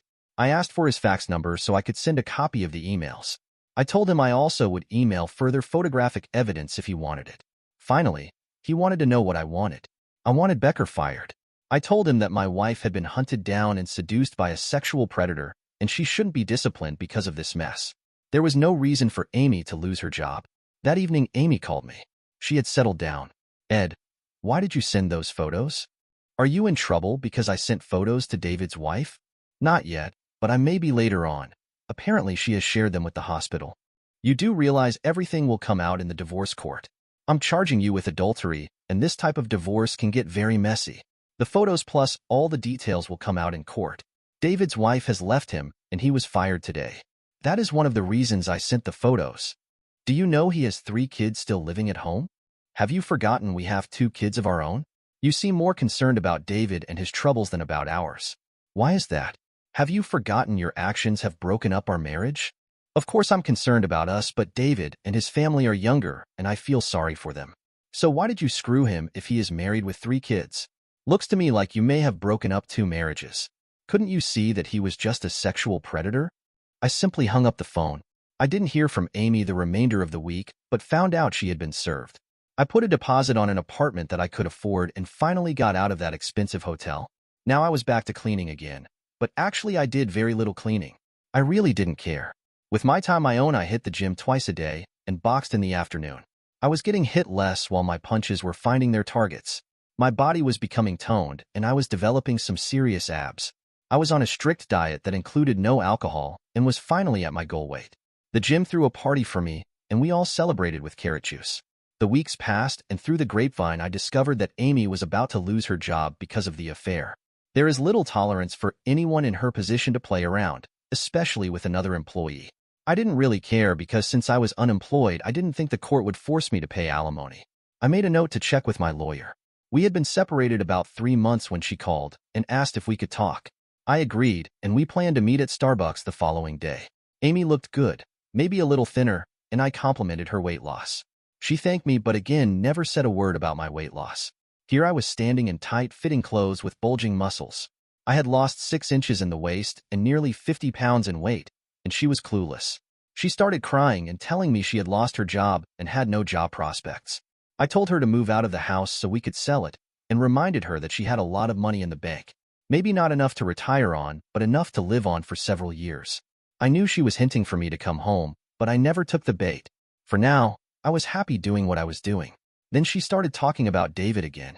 He too had lost his job as well as his family. I said, "Good, now he can screw you whenever you want, and you won't have to hide what you are doing.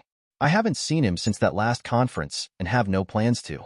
I understand what you told me about him, and now I just wish I had never met him. I have somewhere I need to be, and I didn't come here to talk about David. What do you want? Please come back home. I don't trust you anymore. I don't think I can live with you again. You deceived and lied to me so much that I am finished. You care more about David and his family than about us and our family. I put my family first, but apparently you don't. When you want to talk and won't mention David, let me know. I do not want to hear about the guy you screwed." I got up angrily and left. The divorce was finalized and almost a year passed. And no, because of our assets, cash in the bank, and because we were both unemployed, I didn't have to pay alimony. My lease on my apartment was coming to an end, and I needed to find somewhere to live as I didn't want to stay there. I had not heard from Amy, although my children kept in touch with her. They kept me informed concerning what and how she was doing, which apparently wasn't too well. I asked if she was seeing anyone, and they replied no, as she was too hurt and upset. Besides, she was still in love with me. However, I was pleased to hear that she was seeing a counselor. During my search for a place to live, I found a large 100-year-old fixer-upper on the edge of town, which in a few years would be a ritzy neighborhood. The house had been on the market unsold for 2 years, so although I knew nothing about working with wood and renovating old houses, I put a low bid on the house, and to my astonishment, my bid was accepted. I had a thorough professional inspection done which highlighted what needed to be accomplished and/or replaced. I had 5 pages of work. With a house that needed so much work, I was only able to go to the gym once a day. However, I was no longer trying to lose weight, just maintain my current weight. I just threw myself into working on the old house. I worked on the house from the time I got up till I went to the gym in the evening, and I was sleeping better than ever. My body stayed sore all the time, but I was in good condition. But working on the house was using different muscles groups. My body became even more toned and muscular. The roof needed to be replaced, and I had it done professionally as it was too big an undertaking for me.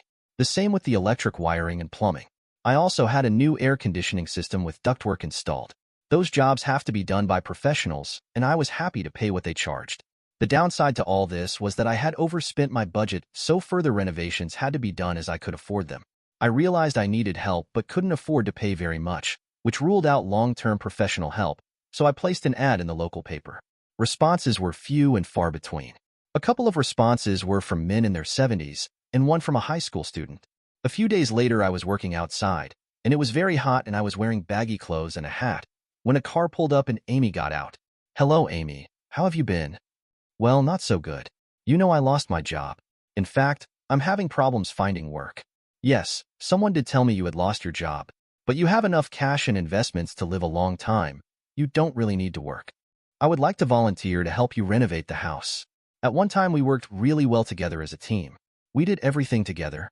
I wondered how she found out, then realized our children must have told her. "Yes, I remember. But that was before you took over the job as chief of HR. After that, you became a changed woman and had little regard for our marriage. I have apologized 1,000 times. I really don't want us to get upset and argue. I didn't come here for that.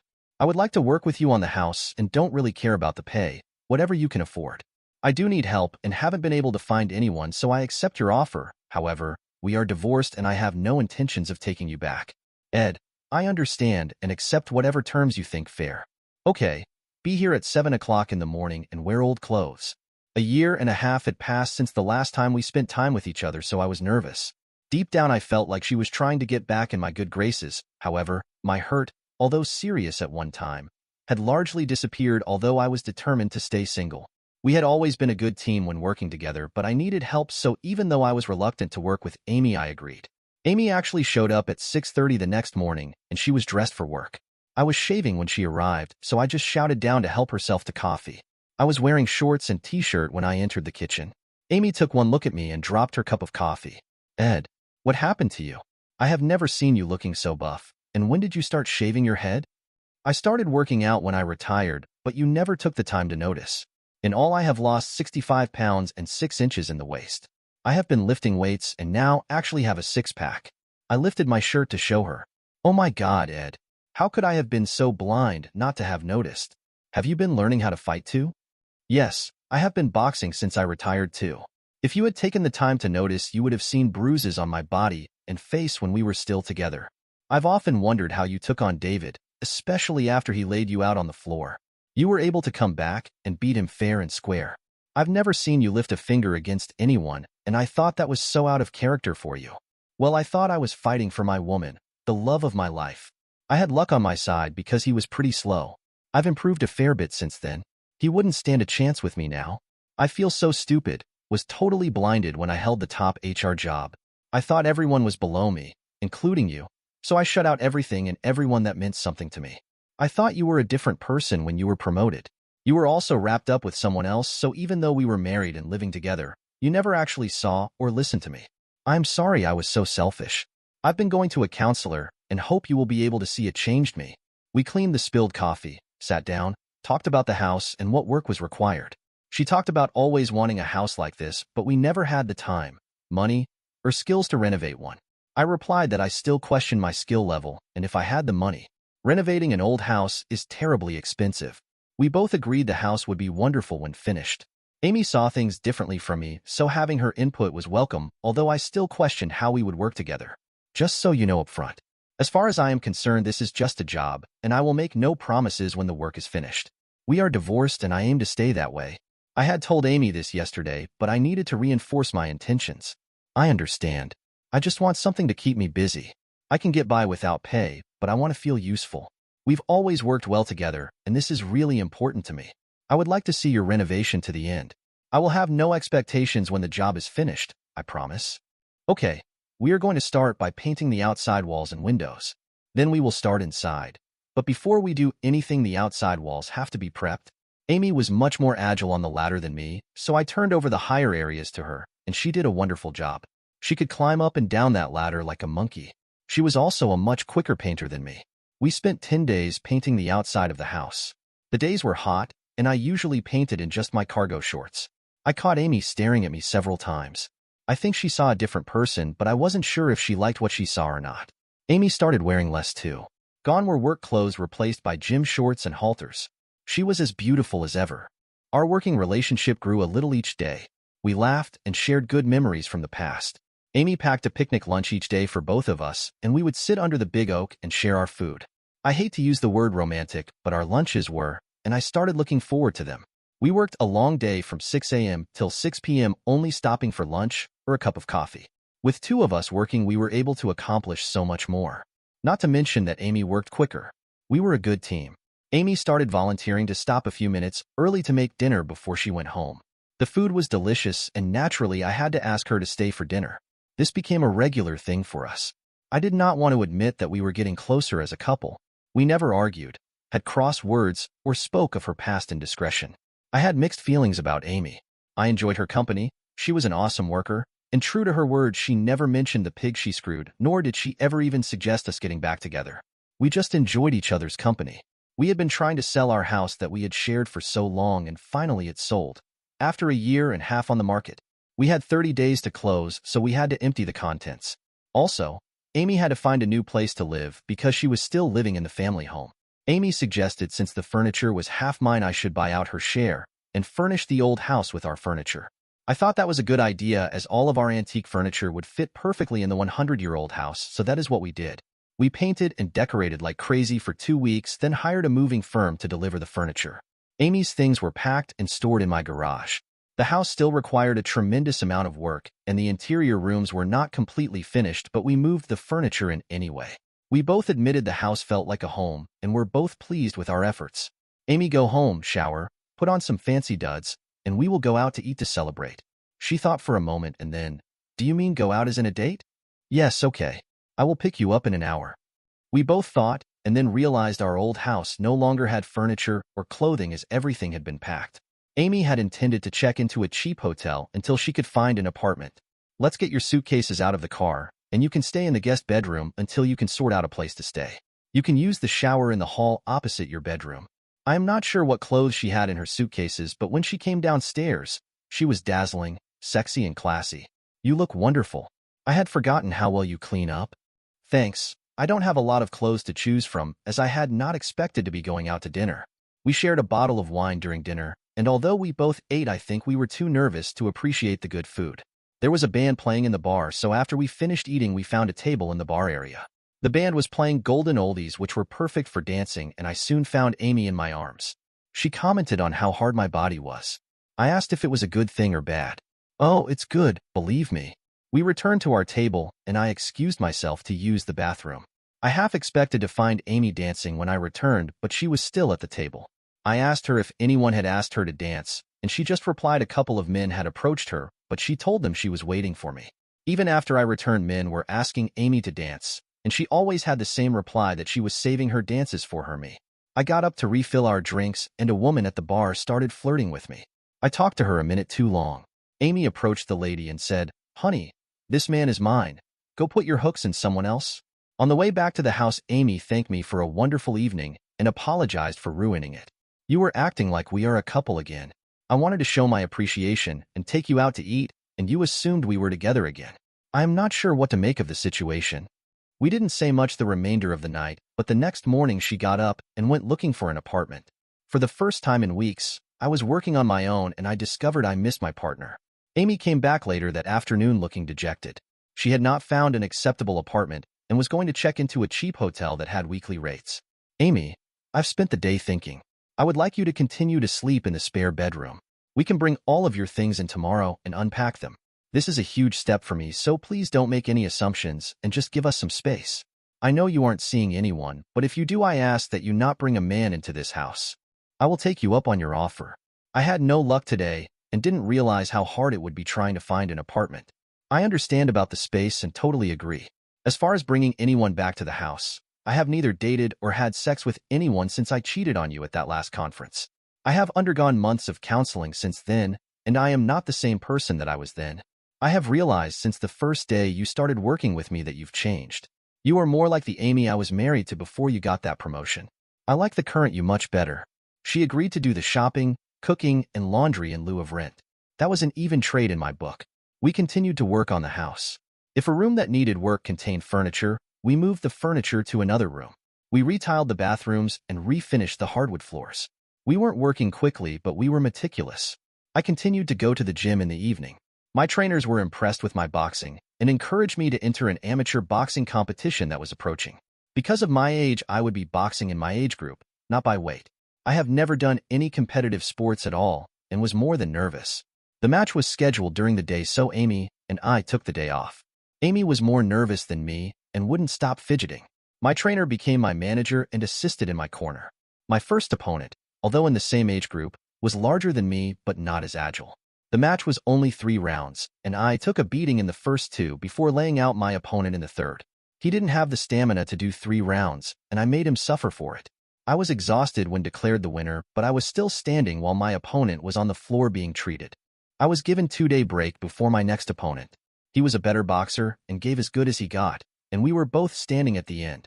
The judges ruled in my favor by 1 point.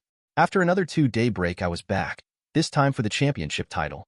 My opponent had been a semi-pro boxer in his teens, but then dropped out and only returned to boxing recently. He was a year older than me and in great shape, but proved to be a worthy adversary. I was on the floor during the first round, then I had him on the floor during the second round. In the third and last round, we stood in the middle of the ring and just duked it out, neither of us giving or taking an inch. After a full 60 seconds of this, he dropped his right hand, giving me an open target, and I connected, sending him to the floor. He was out cold. I had won. The crowd erupted, cheering and shouting. Suddenly, Amy was in the ring hugging me and wouldn't let go. She had been very frightened for me to even take part, and now she was the proudest woman in the arena, my biggest supporter. I scanned the audience and realized that many of the cheering crowd were our friends or relatives. I had not told anyone of the competition, so she must have gotten the word out. Even our children were ringside. My match was the last in the competition, so the awards followed. I was crowned champion for my age group and received a large trophy. Amy immediately congratulated me with a big hug and kiss. She had, without my knowledge, arranged a party afterwards at one of the larger restaurants.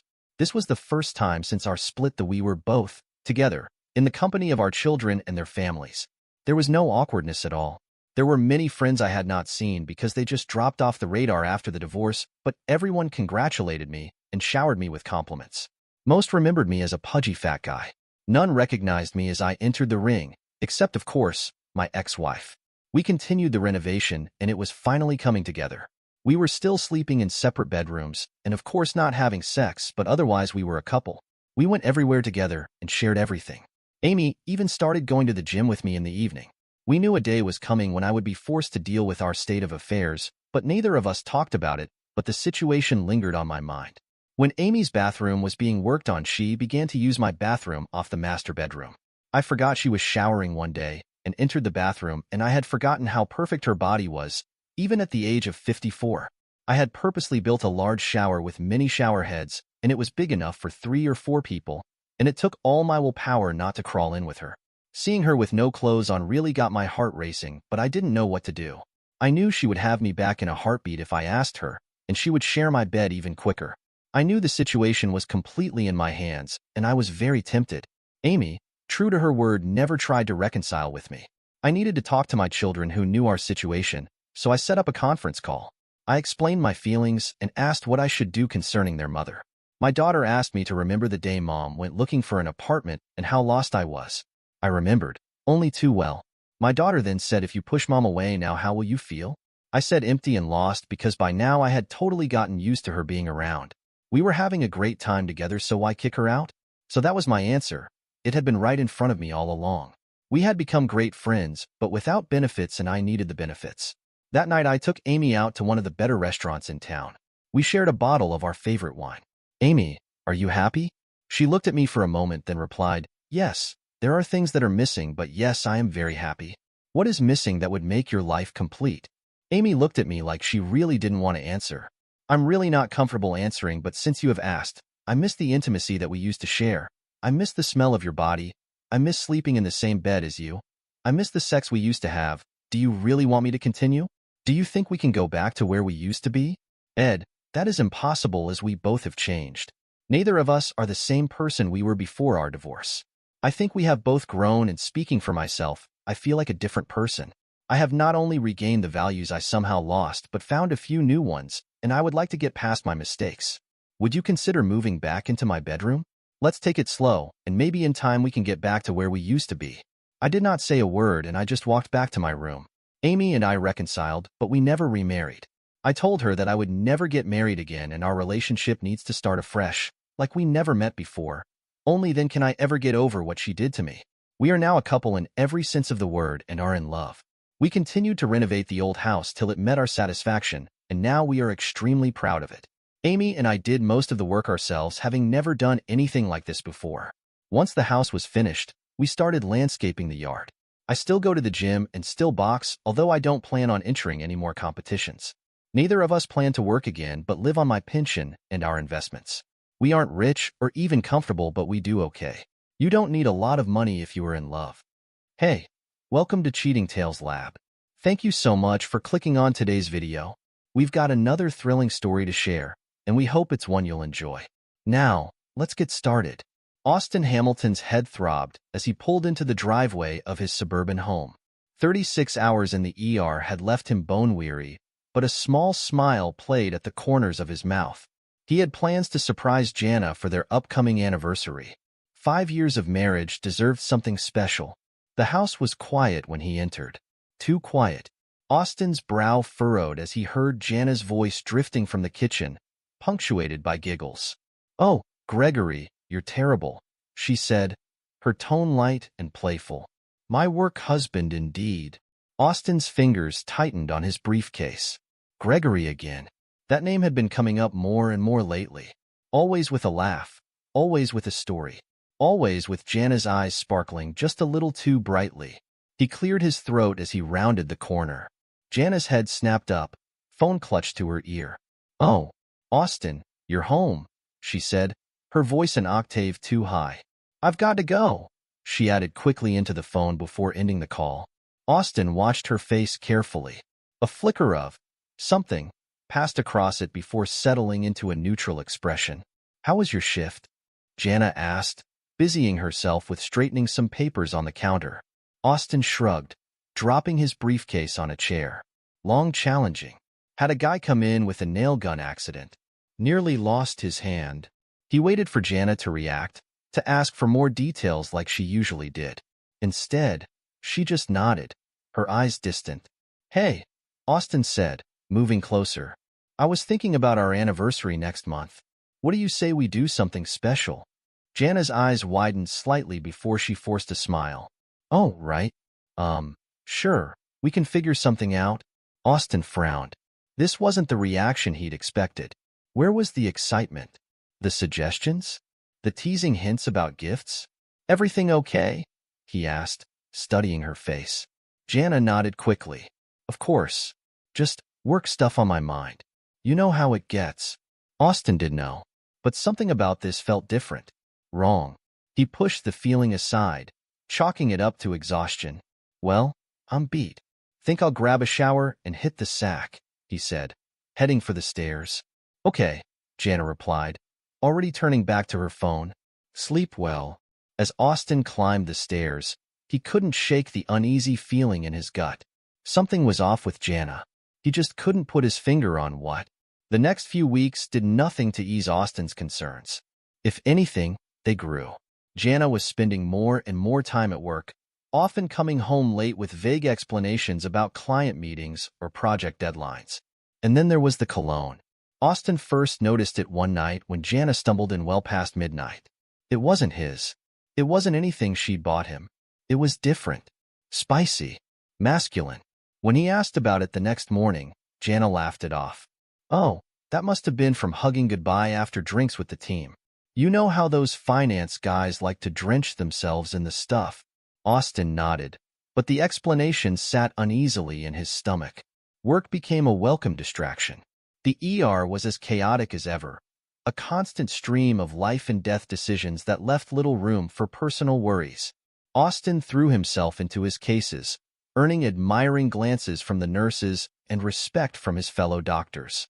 It was during one particularly grueling shift that things came to a head. A multi-car pileup on the highway had left the ER overwhelmed. Austin barked orders, his mind racing as he triaged patients and delegated tasks. We've got a male, mid-30s, severe head trauma and internal bleeding, a paramedic called out as they rushed in another gurney. Austin's hands were already slick with blood from the previous patient. He glanced at the monitors, made a split-second decision. Or two, now, he shouted, already moving to the next incoming casualty. Hours blurred together. Austin moved from patient to patient, his focus laser-sharp. When it was finally over, he stood in the locker room, hands braced against the sink, blood-stained scrubs a testament to the battle he'd just fought. Hell of a job out there, Hamilton. Dr. Reeves, the chief of medicine, said as he clapped Austin on the shoulder. You saved a lot of lives today. Austin nodded, too exhausted for words. He changed quickly, wanting nothing more than to get home and collapse into bed. But as he pulled into the driveway, he saw Jana's car was gone. Again, he checked his watch. 11:30 p.m. Where could she be at this hour? He was still awake when she finally came home, smelling of wine and that damn cologne. Late night? He asked, his voice carefully neutral. Jana jumped, clearly not expecting him to be up. Oh, yeah, we had a client emergency. Gregory and I had to stay late to sort it out. There it was again. Gregory. Austin's jaw clenched. Jana, he said slowly, I think we need to talk about Gregory. Jana's eyes narrowed. What about him? Don't you think you've been spending a lot of time with him lately? This work-husband thing. It's starting to feel a little too real. Jana's laugh was sharp, brittle. You're being paranoid, Austin. Gregory and I are just friends. It's not like we're having an affair or something. The words hung in the air between them, heavy with implication. Austin searched Jana's face, looking for, he wasn't sure what. Guilt? Defiance?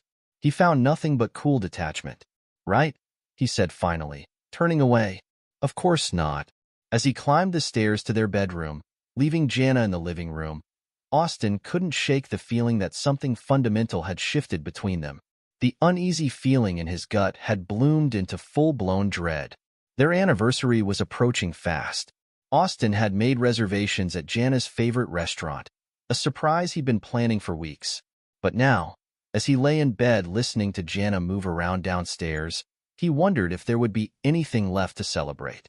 The night of their anniversary arrived, crisp and clear.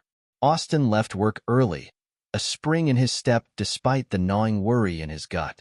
He'd push aside his concerns for one night, focus on rekindling the spark that had brought them together in the first place. He straightened his tie as he approached the restaurant, a small box burning a hole in his pocket. The gift inside, a delicate necklace Jana had admired months ago, suddenly felt like a lead weight. Austin's steps faltered as he neared the window. There, at a table for two, sat Jana. But she wasn't alone. Across from her, leaning in close, was a man Austin didn't recognize. Their hands were entwined on the table, heads bent together in intimate conversation. Austin's vision tunneled. The world around him faded to a dull roar as he watched his wife laugh at something the man Gregory, it had to be, said. She reached up, tucking a strand of hair behind her ear in a gesture Austin knew all too well. He stood there for what felt like an eternity, frozen in place as his world crumbled around him. Then, almost of its own accord, his body began to move, one foot in front of the other, until he was pushing open the restaurant door. Jana's face drained of color as she spotted him. "Austin, what are you doing here?" The guilt in her eyes told Austin everything he needed to know. Gregory, for his part, didn't even have the decency to look ashamed. He leaned back in his chair, a smirk playing at the corners of his mouth. "I could ask you the same thing," Austin replied, his voice cold and steady. He was surprised at how calm he felt.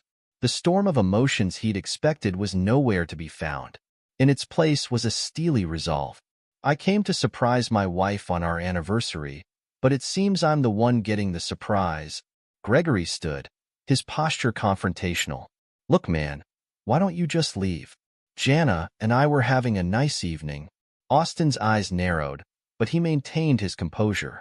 5 years of marriage, countless night shifts, shared dreams and promises, all of it crystallized in this moment. He looked at Jana, saw the fear and guilt warring in her eyes. Then he looked at Gregory, all arrogance and entitlement. "I think you're the one who needs to leave, Gregory," Austin said, his voice low and controlled. "This is between my wife and me." As Gregory opened his mouth to argue, Austin held up a hand. "Unless, of course, you'd like me to call your wife and invite her to join us? I'm sure she'd be interested to know how you spend your evenings." The color drained from Gregory's face. He glanced at Jana, who was staring at the tablecloth, then back at Austin. Without another word, he grabbed his jacket and left. Austin took the now vacant seat across from Jana. She looked up at him, tears brimming in her eyes. "Austin, I can explain." "Don't." He cut her off. "Just don't." He reached into his pocket and pulled out the small box, placing it on the table between them. Jana's eyes widened as she recognized it. "Happy anniversary," Austin said, his voice devoid of emotion. Then he stood, straightened his tie, and walked out of the restaurant without looking back.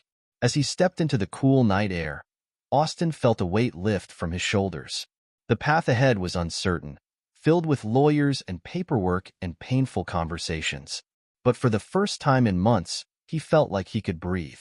Austin Hamilton got into his car and drove away, leaving behind the shattered remains of his marriage and the woman he thought he knew.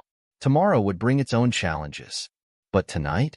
Tonight he would sleep soundly, secure in the knowledge that he had finally seen the truth. And in that truth, painful as it was, he found an odd sort of freedom. Austin Hamilton woke the next morning, his mind clear despite the events of the previous night. The bed beside him was empty, Jana having chosen to sleep in the guest room. He dressed methodically, his movements precise and controlled. Downstairs, he found Jana sitting at the kitchen table, her eyes red-rimmed and puffy. She looked up as he entered, a flicker of hope crossing her face. "Austin." He held up a hand, cutting her off.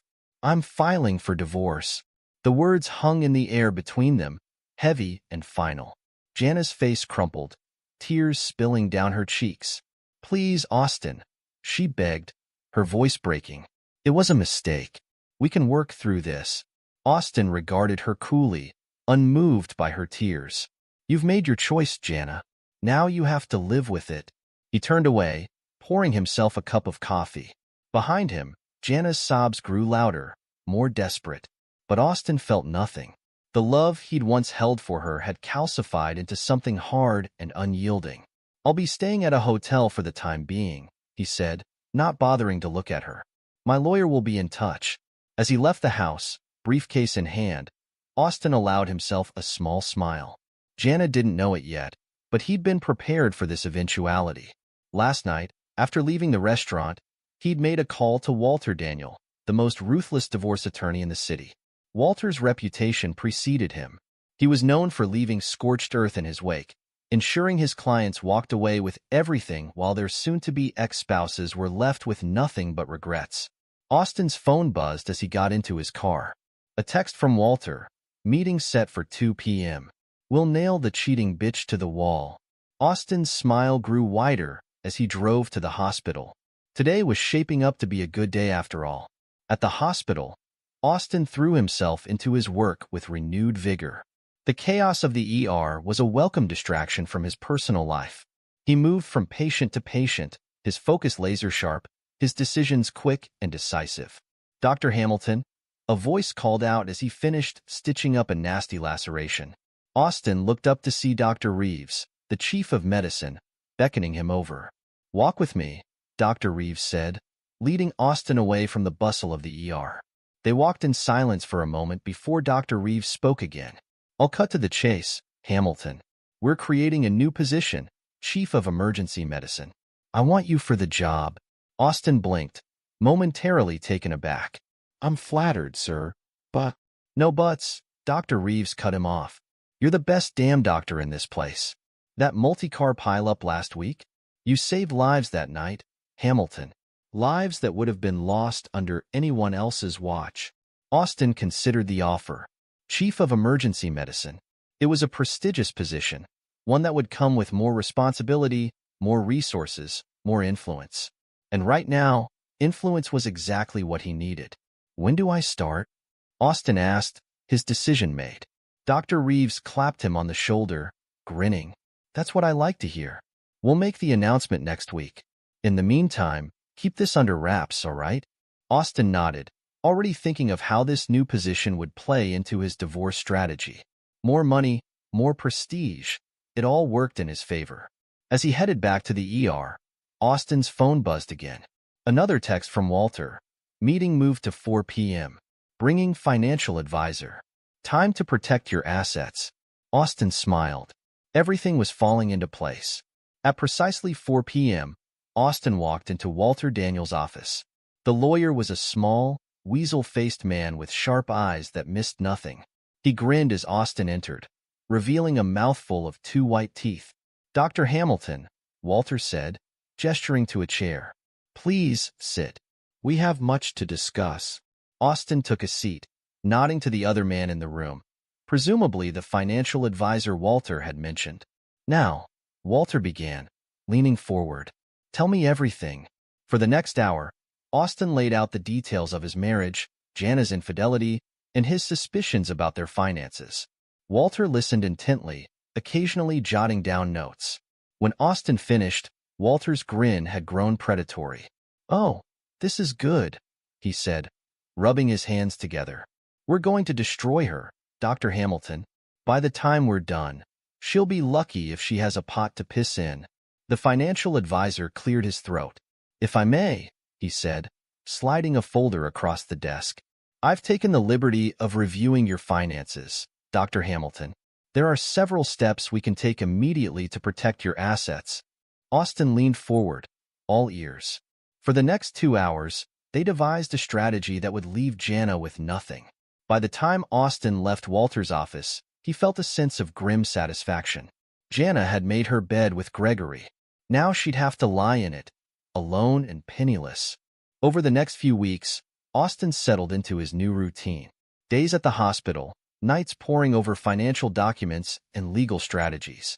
He threw himself into his new role as Chief of Emergency Medicine, implementing new protocols and pushing his team to excel. It It was during one of these late nights at the hospital that he overheard two nurses whispering in the break room. "Did you hear about Dr. Hamilton?" one said, her voice low. "I heard his wife's been spreading rumors about him, saying he's unstable, unfit for his position." Austin froze, his hand on the door handle. "No way," the other nurse replied. "Dr. Hamilton? He's the most level-headed person in this place." "That's what I thought," the first nurse said. "But apparently his wife and some guy named Gregory have been telling anyone who'll listen that he's on the verge of a breakdown." Austin's jaw clenched. So Jana and Gregory thought they could play dirty? They had no idea who they were dealing with. He pushed open the door, startling the nurses. "Evening, ladies," he said, his voice calm and steady. "Busy night?" The nurses exchanged guilty looks before mumbling excuses and hurrying out of the break room. Austin watched them go, his mind already formulating a plan. The next day, he called a staff meeting. Every doctor, nurse, and orderly packed into the conference room, curious about the sudden assembly. Austin stood at the front, his posture relaxed, his expression open. "I'm sure some of you have heard rumors about my personal life," he began. "I wanted to address them directly." He paused, looking around the room. Every eye was on him. "Yes, my wife and I are divorcing," he continued. "It's an unfortunate situation, but one that will not affect my work or my commitment to this hospital. Any rumors you may have heard about my stability or fitness for this position are just that, rumors, spread by individuals who are, frankly, desperate and vindictive." He smiled, spreading his hands. "My door is always open if anyone has concerns, but I think my work speaks for itself. Now, let's get back to saving lives, shall we?" As the room emptied, Austin caught snippets of conversation. "Can you believe his wife would do that? What a bitch. Dr. Hamilton's the best thing that's happened to this ER in years." Austin allowed himself a small smile. Jana and Gregory's plan had backfired spectacularly. His position was more secure than ever. That evening, as Austin reviewed the day's cases, his phone buzzed with a notification from his banking app. He frowned, opening it to find a large withdrawal from their joint account. For a moment, anger flared in his chest. Then, just as quickly, it subsided, replaced by a cold, calculating calm. He picked up his phone, dialing Walter's number. "Jana's been siphoning money from our joint account," he said when Walter answered. "Want me to shut it down?" Walter asked, already sounding eager for a fight. "No," Austin replied, a plan forming in his mind. "Let her keep going. Document everything. We'll use it in court." He could almost hear Walter's grin through the phone. "Oh, you're good, Dr. Hamilton. You're very good." As he hung up, Austin leaned back in his chair, a sense of satisfaction washing over him. Jana thought she was being clever, but she was only digging herself a deeper hole. Let her take the money, he thought. Every dollar she stole was another nail in the coffin of her case. By the time they got to court, she wouldn't have a leg to stand on.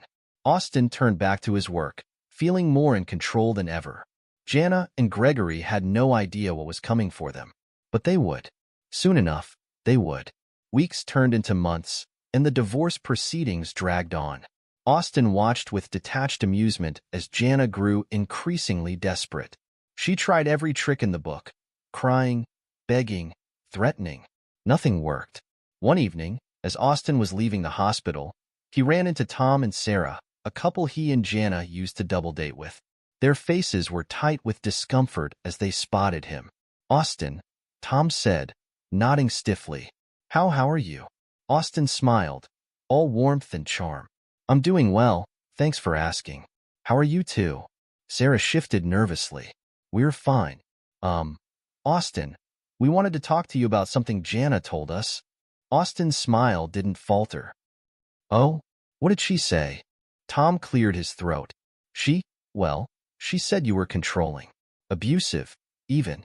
We didn't want to believe it, but you thought you should check, just in case," Austin finished for him. He nodded, his expression understanding. "I appreciate your concern, truly, but I think you know me better than that." He paused, letting his words sink in. Tom and Sarah exchanged glances. "Jana's going through a difficult time," Austin continued, his voice soft with false sympathy. I think she's having trouble accepting the consequences of her actions. It's easier to paint me as the villain than to face her own mistakes. Sarah's eyes widened. Her actions? You mean? Austin nodded solemnly. I'm afraid so. I caught her with another man. On our anniversary, no less. Tom's face hardened. That bitch, he muttered, then looked embarrassed. Sorry, I didn't mean. No need to apologize, Austin said, patting Tom on the shoulder. I understand. It's a shocking situation. As he walked away, leaving Tom and Sarah to digest this information, Austin allowed himself a small, satisfied smile. Another battle won. Jana's attempts to turn their friends against him were backfiring spectacularly. Meanwhile, across town, Jana sat in a dingy bar, nursing her third vodka tonic. Across from her, Gregory shifted uncomfortably in his seat. Jana, he said, his voice low and urgent. This is getting too messy. Maybe we should cool things off for a while. Jana's head snapped up, her eyes blazing. Cool things off? Are you fucking kidding me? Gregory held up his hands placatingly. Look, I just think. No. Jana cut him off. You don't get to think. You don't get to walk away from this. Do you have any idea what I've lost because of you? Gregory's face hardened. Because of me? You made your own choices, Jana. Don't try to pin this all on me. Jana laughed, a harsh, bitter sound. My own choices? You pursued me. You told me I deserved better than Austin. You promised me the world, and now you want to cool things off? She leaned forward, her voice dropping to a menacing whisper. If you even think about leaving me, I'll tell your wife everything. Every dirty little detail. How's that for messy? Gregory paled, his bravado evaporating. You wouldn't. Jana's smile was all teeth. Try me. As Gregory slumped in defeat, Jana felt a flicker of satisfaction. It was fleeting, quickly doused by the reality of her situation. She was losing everything. Her marriage, her friends, her reputation. But damned if she'd let Gregory walk away unscathed. Back at the hospital, Austin was in his element. He moved through the ER with purpose, barking orders and making split-second decisions that saved lives. Dr. Hamilton, a young resident, called out, her voice tinged with awe. That new triage protocol you implemented, it's incredible. We're seeing a 30% reduction in wait times. Austin nodded, allowing himself a small smile. Good work, Dr. Chen. Keep monitoring the numbers. I want a full report by the end of the week. As he continued his rounds, Austin couldn't help but feel a sense of pride. Despite the chaos in his personal life, his professional life was thriving. He was making a real difference here.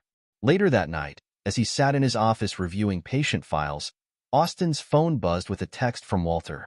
Good news. Judge Hawkins is presiding over your case. He's notoriously hard on cheaters. This is going to be a bloodbath. Austin leaned back in his chair, a feeling of satisfaction washing over him. Everything was falling into place. Jana thought she could destroy him, but she had no idea what was coming. He opened his laptop, pulling up his financial records. It was time to start liquidating assets. Stocks, savings accounts, their shared vacation property in the Poconos. All of it needed to go. And the house. Austin smiled as he pulled up the real estate listings. Their beautiful suburban home, the one Jana had spent months decorating to perfection. He'd put it on the market tomorrow, without telling her a thing.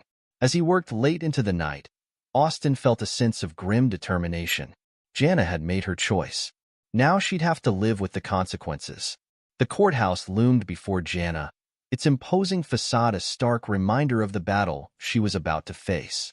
She clutched her handbag tightly, knuckles white with tension. Beside her, Gregory shifted nervously, his earlier bravado now replaced with barely concealed anxiety.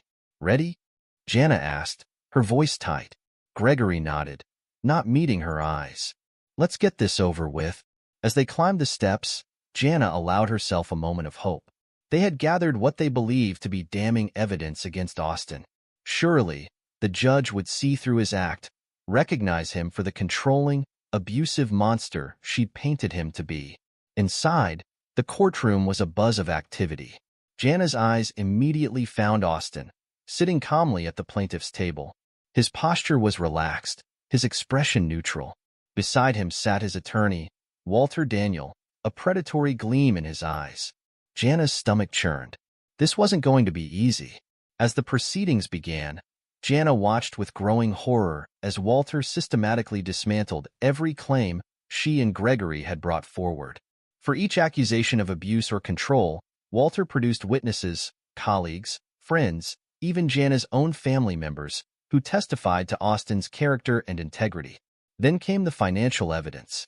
Walter presented meticulous records of Jana's withdrawals from their joint account, painting a picture of a woman preparing to flee with her lover, siphoning away shared assets.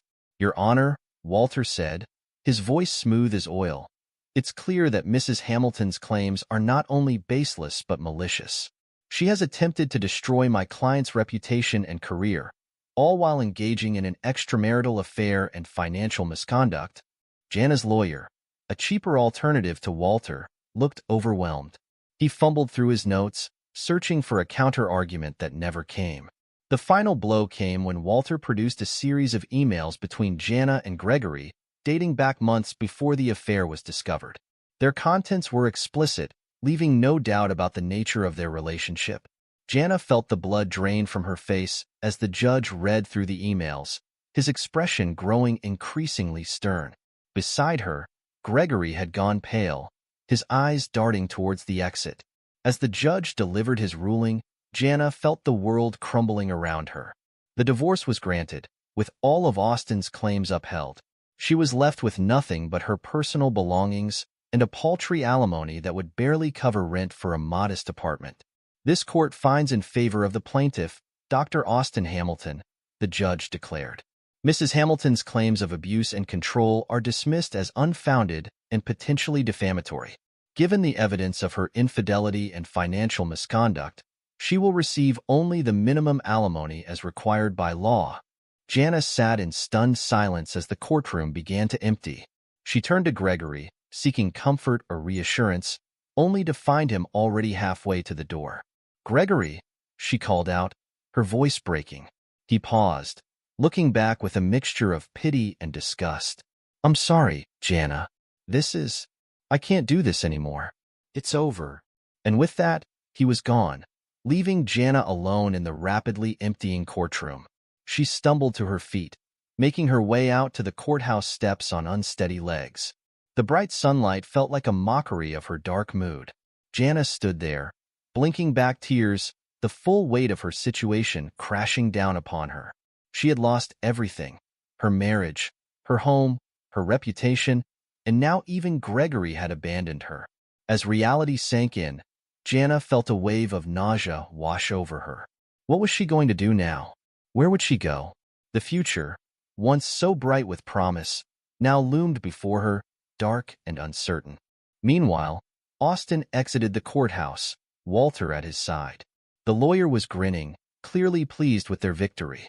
"Told you we'd nail her to the wall," Walter chuckled. "You should have seen her face when I brought out those emails. Priceless." Austin nodded, his expression neutral. "You did good work, Walter." "Thank you." As they reached the bottom of the steps, Austin glanced back. He saw Jana standing alone, looking lost and broken. For a brief moment, he felt a twinge of something. Not quite pity, not quite regret. Then it passed, replaced by a cool satisfaction. She had made her choice. Now she had to live with the consequences. A week after the divorce was finalized, Jana pulled up to what had once been her home.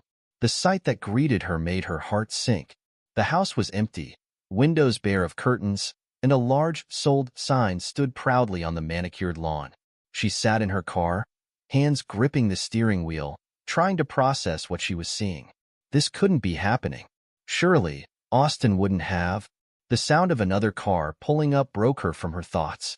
Jana watched in the rearview mirror as Austin emerged from his vehicle, his stride confident as he approached her car. Taking a deep breath, Jana stepped out to face him. "What's going on?" she demanded, gesturing wildly at the house. "Where's all our stuff? Why is there a sold sign?" Austin regarded her coolly, his expression impassive. "I sold the house, Jana. The new owners will be moving in next week." Jana felt as if she'd been slapped. "You? You sold our house? Without telling me? You can't do this. I can, and I did. Austin replied calmly. The house was in my name. As per the judge's ruling, I was well within my rights to sell it. Jana's mind raced, panic setting in. But where am I supposed to go? What about all my things? You have 1 week to remove your remaining possessions, Austin said, his tone businesslike. Anything left after that will be considered abandoned property. The reality of her situation hit Jana like a freight train. She was homeless, jobless, nearly penniless, and now she had just days to figure out where to go and what to do with a lifetime's worth of belongings. You can't do this, Jana screamed, her composure finally breaking. Where am I supposed to go? Austin's gaze was cold, devoid of any sympathy. That's not my problem anymore, Jana. You made your bed with Gregory. Now you can lie in it. With those final, cutting words, Austin turned and walked away, leaving Jana standing in front of what was once their dream home, now just another reminder of all she had lost. As Jana's sobs echoed behind him, Austin felt a weight lift from his shoulders. It was done. The last tie to his old life had been severed. He got into his car and drove away without a backward glance, leaving behind the shattered remains of his marriage and the woman who had betrayed him. Months passed, and life moved on. Austin threw himself into his role as chief of emergency medicine with a passion that surprised even him. He implemented new protocols, pushing his team to greater heights of efficiency and care. Under his leadership, the ER became a model of excellence, drawing attention from medical professionals across the country. Austin found himself giving lectures, writing papers, his reputation growing by the day. But it wasn't all work. As the wounds of his failed marriage began to heal, Austin found himself opening up again. He made new friends, colleagues who shared his passion for medicine and his drive for excellence. For the first time in years, he felt truly alive. One particularly busy day, Austin was making his rounds when a familiar face caught his eye. There, sitting in the waiting room, was Jana. She looked different. Her once perfectly styled hair was limp and unwashed. Her designer clothes replaced by worn jeans and a faded t-shirt. Beside her sat Gregory, looking decidedly worse for wear. His face was pale, a sheen of sweat on his brow. He clutched his stomach, clearly in pain. Austin's first instinct was to turn away, to assign another doctor to the case. But his professional ethics won out. He was a doctor first, and personal feelings had no place in the ER. Mr. Davidson? Austin called out, using Gregory's last name with cool professionalism. Gregory looked up, his eyes widening in recognition and then fear as he saw Austin. Jana's head snapped up, her expression a mix of hope and apprehension. Follow me, please, Austin said, leading them to an examination room. The examination was brief and clinical. Austin's questions were direct, his touch impersonal as he prodded Gregory's abdomen. Jana hovered nervously in the corner, her eyes darting between Austin and Gregory. Looks like a case of acute appendicitis, Austin finally declared. We'll need to prep you for surgery immediately. As Gregory was wheeled away to pre-op, Jana lingered in the room. Austin could feel her eyes on him as he made notes in Gregory's chart. Austin, she began, her voice small and uncertain. He looked up, his expression neutral. Yes, Mrs. Davidson? Is there something else you needed? Jana flinched at the use of Gregory's surname. I just wanted to say, I'm sorry, Austin. I made a terrible mistake. Is there any chance we could? No, Jana. Austin cut her off, his voice firm but not unkind. There isn't. What's done is done. He paused, considering his next words carefully. I wish you both well, but my life is better without you in it. Goodbye, Jana. With that, Austin turned and walked out of the room, leaving Jana standing there, the weight of her choices heavy on her shoulders. As he made his way back to his office, Austin felt a sense of closure wash over him. He had faced his past and come out stronger. The pain of betrayal, the bitterness of divorce, all of it had forged him into the man he was today. Austin sat down at his desk, already focusing on his next task. He had patients to see, lives to save, a department to run. The ghosts of his past had no place here. As he immersed himself in his work, Austin knew with absolute certainty that he had made the right choice. He had emerged from the betrayal stronger, wiser, and more successful than ever before. His life was his own now, unburdened by the weight of a failed marriage or the pain of infidelity. The future stretched out before him, bright with possibility, and Austin Hamilton was ready to meet it head-on. This is where our story comes to an end. Share your thoughts in the comment section. Thanks for your time. If you enjoy the story, please subscribe to this channel. Click on the video you see on the screen, and I will see you there. A few days after my father's funeral, I found myself cornered in the living room by my husband, Ethan, and his mother, Margot. "Leah," Margot said, her voice cutting through the air like a blade, "you need to transfer everything your father left, $100 million and the estate, into Ethan's name. It's what's best for the family." My heart pounded as I stared at her, shocked. The words felt surreal, as if I were trapped in a nightmare. "No," I said, my voice trembling but firm. "My father left this to me, and I'm not giving it to anyone." Before I could react, Ethan's face turned red with rage. In an instant, he yanked my hair and slapped me hard across the face. The sting burned my cheek, but the betrayal cut far deeper. And it didn't end there. What happened next was even more dangerous. "Hello. My voice is steady despite the memories flooding back. My name is Leah, and I am 30 years old. This is my story, a story of betrayal, resilience, and the strength it takes to rebuild from ashes. It's not just my story, but also one of my father's love and sacrifices, which became the foundation of everything I am today. 5 years ago, life seemed simpler. I lived with my husband, Ethan, and his mother, Margot, in a modest house on the outskirts of Brookhaven. At first glance, it might have appeared like an ideal family setup, but beneath the surface, there was a price to pay, one that only I truly understood. You see, my presence in their home wasn't based on love or unity, but on silent sacrifices. My father, Samuel, was the one who bore the weight of our household expenses. Month after month, he sent money to ensure everything ran smoothly. Never once did he complain, but I could see the toll it took on him, how he skipped small luxuries and worked tirelessly to support me, his only daughter. Margot, an authoritative and calculating woman, ensured her dominance was never questioned. "Leah, it's for the family," she would say whenever I protested. "Your father can afford it, so why not keep things comfortable for everyone?" Her words, veiled in condescension, left no room for disagreement. Ethan, my husband, rarely intervened. His silence felt like a betrayal, too, his indifference a sharp contrast to the promises we once exchanged. Despite the suffocating environment, I stayed. I clung to the hope that things would improve, that love would outweigh the financial strings tethering me to this family. But as the years passed, my relationship with Ethan felt increasingly transactional, and my father's quiet sacrifices began to weigh on my conscience. Then came the day that changed everything. One morning, as I prepared breakfast, my phone rang. It was a call I never expected, a call that would alter the course of my life forever. "I'm so sorry, Leah," the voice on the other end said. "Your father, he passed away this morning. A sudden heart attack."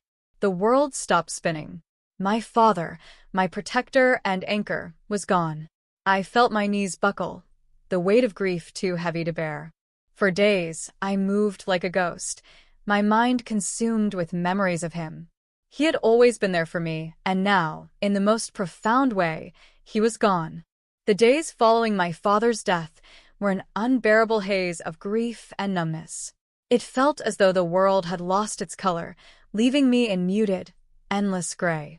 Amid the mourning, I received a call from my father's lawyer, Mr. Grant, who asked to meet me regarding my father's will. I wasn't ready to confront the legalities of his passing, but I knew I couldn't avoid it forever. Sitting across from Mr. Grant in his quiet, book-lined office, I listened in disbelief as he explained the contents of my father's final wishes. "Leah, your father left you his entire estate," he said, sliding a stack of neatly organized papers toward me. This includes a sum of $100 million and his property in Brookhaven. My breath caught. Brookhaven's estate wasn't just any property. It was a sprawling mansion nestled in one of the city's most prestigious neighborhoods. I had known my father was successful, but the magnitude of his wealth was overwhelming. He wanted to ensure your future was secure, Mr. Grant continued.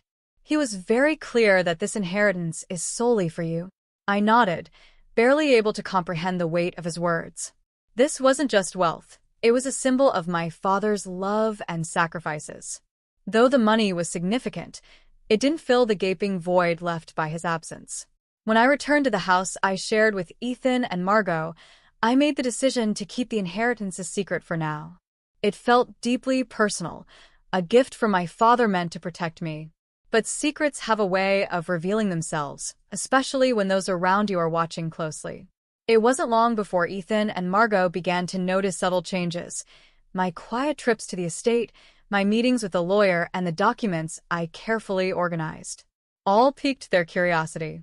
Margot, ever the sharp observer, was the first to bring it up. "Leah," she said casually one evening over dinner, her tone laced with forced politeness, "what exactly did your father leave you? He must have had some assets, right?" I hesitated, her question feeling like a trap. Ethan's eyes were fixed on me, his usual disinterest replaced with pointed attentiveness. I decided to answer cautiously. "He left me some money and a property," I said, keeping my response vague. Margot's expression didn't change, but I saw the gleam of interest flash in her eyes. Ethan leaned forward slightly, his tone uncharacteristically warm. "That's generous," he said. "A property in Brookhaven? That must be something." I nodded, giving nothing away, but I could already feel the shift in their demeanor. Their curiosity soon turned into an unsettling attentiveness. Margot's sharp remarks softened into compliments, and Ethan began acting like the caring husband I had longed for. Yet I couldn't shake the feeling that their kindness was calculated. Weeks passed, and Ethan and Margot's newfound kindness became increasingly unsettling. Small comments and subtle hints evolved into direct questions about my inheritance. Their probing felt invasive, and their motives were becoming alarmingly clear. "Leah," Margot said one afternoon as we sat in the living room sipping tea, her voice carrying an air of faux concern, "you've been through so much lately. Your father would want you to use his legacy wisely, for the benefit of the family." Ethan, seated beside me, placed a hand on my shoulder in a gesture that felt more possessive than comforting. "Exactly," he chimed in. "We're a team, Leah. We can help you manage everything. You don't have to handle this burden alone." The word burden struck me. My father's inheritance wasn't a burden. It was a gift meant to secure my independence. Their insistence that it was something to be managed by them only deepened my suspicions. The pretense of their concern couldn't last forever. One evening, as I was organizing some paperwork in the living room, Margot and Ethan entered with uncharacteristically serious expressions. Gone was the veneer of kindness. They were done pretending. "Leah," Margot began, her tone commanding, "it's time we talked about what's best for this family. You need to transfer the estate and the money to Ethan's name. It's the logical thing to do." I froze, the weight of her demand sinking in. "What?" I said, my voice barely above a whisper. Ethan stepped forward, his expression cold and resolute. "You heard her. You're part of this family, Leah. What's yours should be ours. Transfer everything." I took a step back, my heart pounding. "No," I said, summoning every ounce of courage I had. "My father left this for me. It's his legacy, and I won't let you take it." Ethan's jaw clenched, his temper flaring. Margot crossed her arms, her eyes narrowed. "Don't be foolish, Leah," she snapped. "We've done everything for you. It's time you repay us." Her words struck a nerve, igniting a mix of anger and fear within me. "Repay you?" I said, my voice trembling. "Everything my father sacrificed for this family, and now you want to take his legacy too?" "No, I won't do it." Ethan's face contorted with rage. In a flash, he lunged toward me, grabbing my arm with such force that it left me breathless. "You think you can just say no?" he snarled, his grip tightening painfully. "Let me go." I shouted, struggling to free myself, but instead of releasing me, he yanked me by the hair and slapped me hard across the face. The impact sent me stumbling backward. "You will transfer everything to me," he yelled, his voice echoing through the room. "You owe this family, Leah. We've done everything for you." Margot watched from the side, her arms crossed, her expression cold and unfeeling. "Don't make this harder than it needs to be," she said, her tone dripping with disdain. "That money belongs to this family, not just you." I clutched my burning cheek, tears streaming down my face. But even through the pain, I refused to back down. "No," I said, my voice breaking but firm. "You can threaten me all you want, but I will never give you what my father left me." Ethan's fury reached a boiling point. "Fine," he spat. "If you won't do this willingly, then you're no longer welcome here. Pack your things and get out." "I'm done with you." Margot smirked, clearly satisfied with the outcome. "Don't expect any sympathy, Leah. You brought this on yourself." Tears blurred my vision as I stumbled toward my room. My heart raced, and my mind was a whirlwind of emotions: pain, fear, anger, and a growing resolve.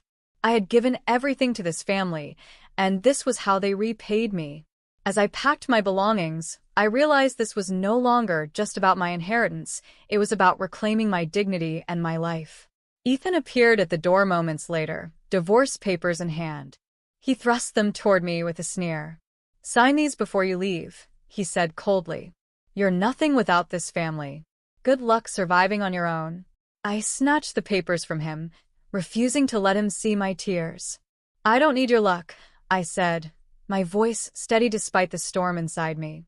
"And I don't need you." By the time I left the house that night, I felt a strange sense of relief mixed with devastation. My father's sprawling estate in Brookhaven became my refuge, a safe haven where I could begin to heal.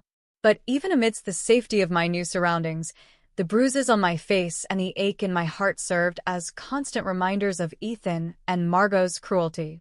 In the quiet of my new home, I realized I couldn't let them get away with what they had done. Their greed and violence had gone too far, and it was time for me to take a stand. The very next morning, I sought legal counsel. My lawyer, Andrew, listened intently as I recounted every detail, from their sudden demands for my inheritance to the physical abuse I endured when I refused. "This isn't just a case of inheritance," Andrew said, his tone firm. "It's about abuse, coercion, and manipulation. We have enough here to build a strong case." He advised me to document everything: the bruises, the threats, and even the text messages Ethan and Margot had sent in their attempts to intimidate me. I also filed for a restraining order against both of them, ensuring they couldn't come near me or my property. Knowing I had the law on my side gave me a sense of empowerment I hadn't felt in years. However, Ethan and Margot didn't back down easily. They tried to intimidate me through mutual acquaintances and even attempted to enter my property one night. But the restraining order was already in place, and when they showed up uninvited, I called the police. Watching them be escorted off the premises was a small but satisfying victory.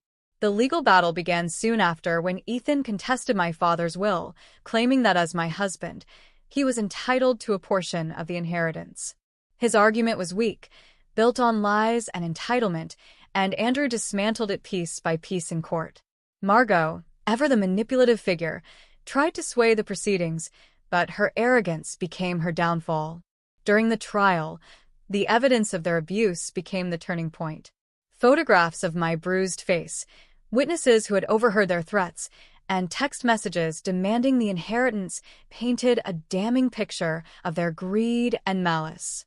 The courtroom was silent as the judge delivered the verdict. Based on the evidence presented, it is clear that the inheritance left by Leah's father was intended solely for her, the judge declared. Furthermore, the actions of Ethan and Margot demonstrate coercion, abuse, and harassment, for which they must be held accountable. A wave of relief washed over me as the judge ruled in my favor, upholding my right to the full inheritance and the estate. But that wasn't all. Punitive damages were awarded for the abuse and emotional trauma I had endured. Ethan and Margot would face the consequences of their cruelty. Ethan was charged with domestic abuse and sentenced to community service, along with mandatory anger management classes. His attempts to manipulate the legal process had backfired spectacularly. Margot, on the other hand, was fined heavily for harassment and ordered to stay away from me permanently. Their smug arrogance had finally been stripped away, and justice had been served. As I left the courthouse that day, I felt an overwhelming sense of closure. The bruises they left, both physical and emotional, would take time to heal, but I could finally begin to rebuild my life without their shadow looming over me. The peace of my father's estate became a sanctuary where I could focus on the future. But as I walked through the grand halls and sprawling gardens, I realized this wasn't just a place to heal. It was an opportunity to honor my father's memory in a meaningful way. My father had always spoken about giving back to the community, and I wanted to continue his legacy of generosity.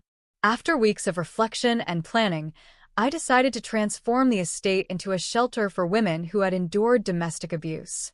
I knew firsthand how isolating and terrifying such experiences could be, and I wanted to create a space where others could find solace and strength. Renovating the estate was both exhausting and fulfilling. Each room was designed with care, ensuring it felt warm and welcoming. The gardens became a tranquil space for reflection, and partnerships with local organizations provided counseling, legal aid, and job training for the women who sought refuge here. It was a labor of love, and every detail reflected the spirit of compassion my father had instilled in me. The shelter officially opened its doors months later, and soon the house was filled with the stories of women reclaiming their lives. Among them was Grace, a young mother escaping an abusive marriage, and Eleanor, a retired teacher who had been financially exploited by her relatives. Their courage and resilience inspired me, reminding me of my own journey. One evening, as I walked through the gardens, a familiar voice called out to me. "Leah," it said softly. Turning, I saw Daniel, my childhood friend, standing with a warm smile. "Daniel," I said, surprised but happy. "What brings you here?" "I heard about what you're doing here," he said, gesturing to the estate. "I wanted to see it for myself and to see you." We spent hours catching up, reminiscing about our childhood, and sharing stories of the challenges we had faced as adults. Daniel's kindness and sincerity were a stark contrast to the chaos I had endured with Ethan and Margot. His presence brought a sense of calm I hadn't felt in years. As the weeks passed, Daniel became a steady presence at the estate. He volunteered his time helping with repairs, organizing fundraisers, and even mentoring some of the women. His selflessness and support warmed my heart in ways I hadn't thought possible after everything I had been through. One crisp autumn evening, as the sun set over the sprawling gardens, Daniel led me to a quiet spot under the canopy of golden trees. His voice was steady, but tinged with nervousness. "Leah, what you've built here is extraordinary," he began, his gaze locking with mine. "You've inspired me in ways I can't even describe. I've always cared for you, and I want to be part of this life you're creating. Will you marry me?" Tears welled up in my eyes, this time not from pain, but from the overwhelming joy of finding someone who truly valued and respected me. "Yes, Daniel," I said, my voice steady but filled with emotion. "I would love to marry you." Our wedding was a simple but beautiful affair, held in the very gardens where Daniel had proposed. Surrounded by the women who had become like family to me, we exchanged vows of love, partnership, and hope for the future. For the first time in years, I felt a profound sense of peace and happiness. Welcome to Lost Relation Chronicles. Hey, I'm Gavin. I don't even remember when her words stopped hurting and started becoming just background noise. It's been about a year since my twin brother was murdered, and the healing has been slow, but I'm making progress. What I didn't expect was how much things would change between Claire and me. Last Tuesday, I was folding laundry in our bedroom, something I'd been doing more often to help ease Claire's workload. I had just finished folding a towel when she walked in. "Seriously, Gavin? That's how you fold towels," she said with contempt. "It looks like a 5-year-old did it." I sighed, my shoulders sagging. "I'm just trying to help, Claire." "Well, you're not. You're just making more work for me," she snapped, yanking the towel from the pile and refolding it with sharp, irritated motions. I wanted to defend myself, to say I was doing my best, but instead, I just nodded and muttered, "Sorry. It wasn't always like this." When we first got married 3 years ago, Claire used to laugh at my awkward attempts at housework. She'd tease me, playfully, and then show me the right way to do things. Now, it seems like everything I do annoys her. Just yesterday, I was out mowing the lawn. It was sweltering, and I was drenched in sweat by the time I finished the backyard. Claire came outside, her face tight with irritation. "You missed a spot," she said, pointing to a small patch near the fence. "And why are you mowing in that pattern? It looks ridiculous." I wiped the sweat from my forehead, feeling a mix of frustration and defeat. "I'll fix it," I replied, my voice flat. As I pushed the mower back to take care of the missed patch, I couldn't help but think about how different things used to be. Back then, Claire and I would tackle yard work together on weekends, laughing and joking around. Now, it feels like I can't do anything right in her eyes. It's not just about the chores either. She criticizes the decisions I make at work, how I dress, even how I talk to our friends. The other day, I bought groceries without asking her first. You'd think I'd committed a major crime from the way she reacted. "Whole wheat pasta. Really, Gavin?" Claire's voice was laced with disdain as she rummaged through the grocery bags. "And generic brand cereal? God, do you even think before you do anything?" I stood there, still holding my keys, feeling like I'd been slapped. I was just trying to save us some money," I stammered, caught off guard. She rolled her eyes. "Well, next time, don't think. Just ask me first." As I put the groceries away, feeling small and useless, something clicked. This wasn't just a passing mood or stress. This had become our marriage. When did my wife turn into someone so harsh and critical? And when did I become the person who just takes it without saying anything? I was mulling over these thoughts when my phone buzzed. It was a text from my sister, Nina. We hadn't talked much since the funeral, both of us processing our grief in our own ways. Her message caught me off guard. "Hey, little bro, by 2 minutes. I'm back in town. Can we catch up soon? Miss you." I stared at the screen, a wave of emotions rushing through me. Part of me was eager to reconnect with Nina, someone who knew me before everything fell apart. But another part of me was anxious. What would she think of the man I've become? As I typed out a reply to Nina, I could hear Claire in the kitchen, muttering under her breath about how I'd bought the wrong brand of coffee. I hit send on a simple "sure. Let's meet up," and for the first time in months, I felt a flicker of hope. Maybe talking to Nina would help me understand everything that's been going wrong. I just wish I knew when things started to fall apart, and why I've let it go on for so long. Now let's check Claire's side. "Hey there, I'm Claire." Some days, I can barely stand to look at Gavin. It's like he forgot how to be a man after we got married. I thought I was marrying a partner, someone who'd challenge me, someone who would make life exciting. Instead, I got this. This morning, I woke up to the sound of Gavin bumbling around in the kitchen. I dragged myself out of bed, already irritated, and walked in to find him attempting to make pancakes. The kitchen was a complete disaster. Batter splattered everywhere, eggshells on the floor, and a burnt smell hanging in the air. "What are you doing?" I snapped, rubbing my temples in frustration. Gavin turned to me with a sheepish smile. "I wanted to surprise you with breakfast." I glanced at the chaos, batter on the counter, eggshells scattered on the floor, and then back at his hopeful face. A surge of disappointment, or maybe anger, rose up inside me. I couldn't even tell anymore. "Well, congratulations. I'm surprised at how much extra work you've made for me." His face fell, and for a moment, I felt a flicker of guilt. But really, who makes this much mess over something as simple as pancakes? I grabbed a cloth and started cleaning up, muttering under my breath. "I'm sorry, Claire." "I'll clean it up," Gavin said, reaching for the cloth. I yanked it out of his reach. "No, you've done enough. Just go get ready for work or something." He shuffled out of the kitchen, and as I wiped the counter, I couldn't stop thinking about how things used to be. When we first got married, Gavin's clumsy, romantic gestures were charming. Now, they only highlight how inadequate he feels to me. It's not just at home either. Last week, we went to his company's dinner party. I spent hours getting ready, wanting to look perfect and make a good impression. And Gavin? He showed up in a wrinkled shirt and a mismatched tie. When Gavin's boss came over to chat at the dinner party, Gavin fumbled through the conversation, missing a perfect chance to talk about his recent successes. Afterward, on the drive home, I couldn't hold it in any longer. "Why didn't you speak up about your work?" I demanded. "Do you even want that promotion?" Gavin's hands tightened on the steering wheel. I just froze. "You know I'm not good at that stuff," I I scoffed, frustration bubbling over. Well, you better get good at it. We can't afford for you to miss opportunities like that. The rest of the drive was filled with tense silence. I stared out the window, wondering how I ended up here. I used to have dreams, you know? I wanted to travel the world, live adventurously. Now I'm stuck playing cheerleader to a man who can't even cheer for himself. Maybe that's why I started talking to Ryan. He's a dad from our kids' playgroup, and he's everything Gavin isn't. Confident, ambitious, exciting. We've been texting for months, and recently, things have gotten more intense.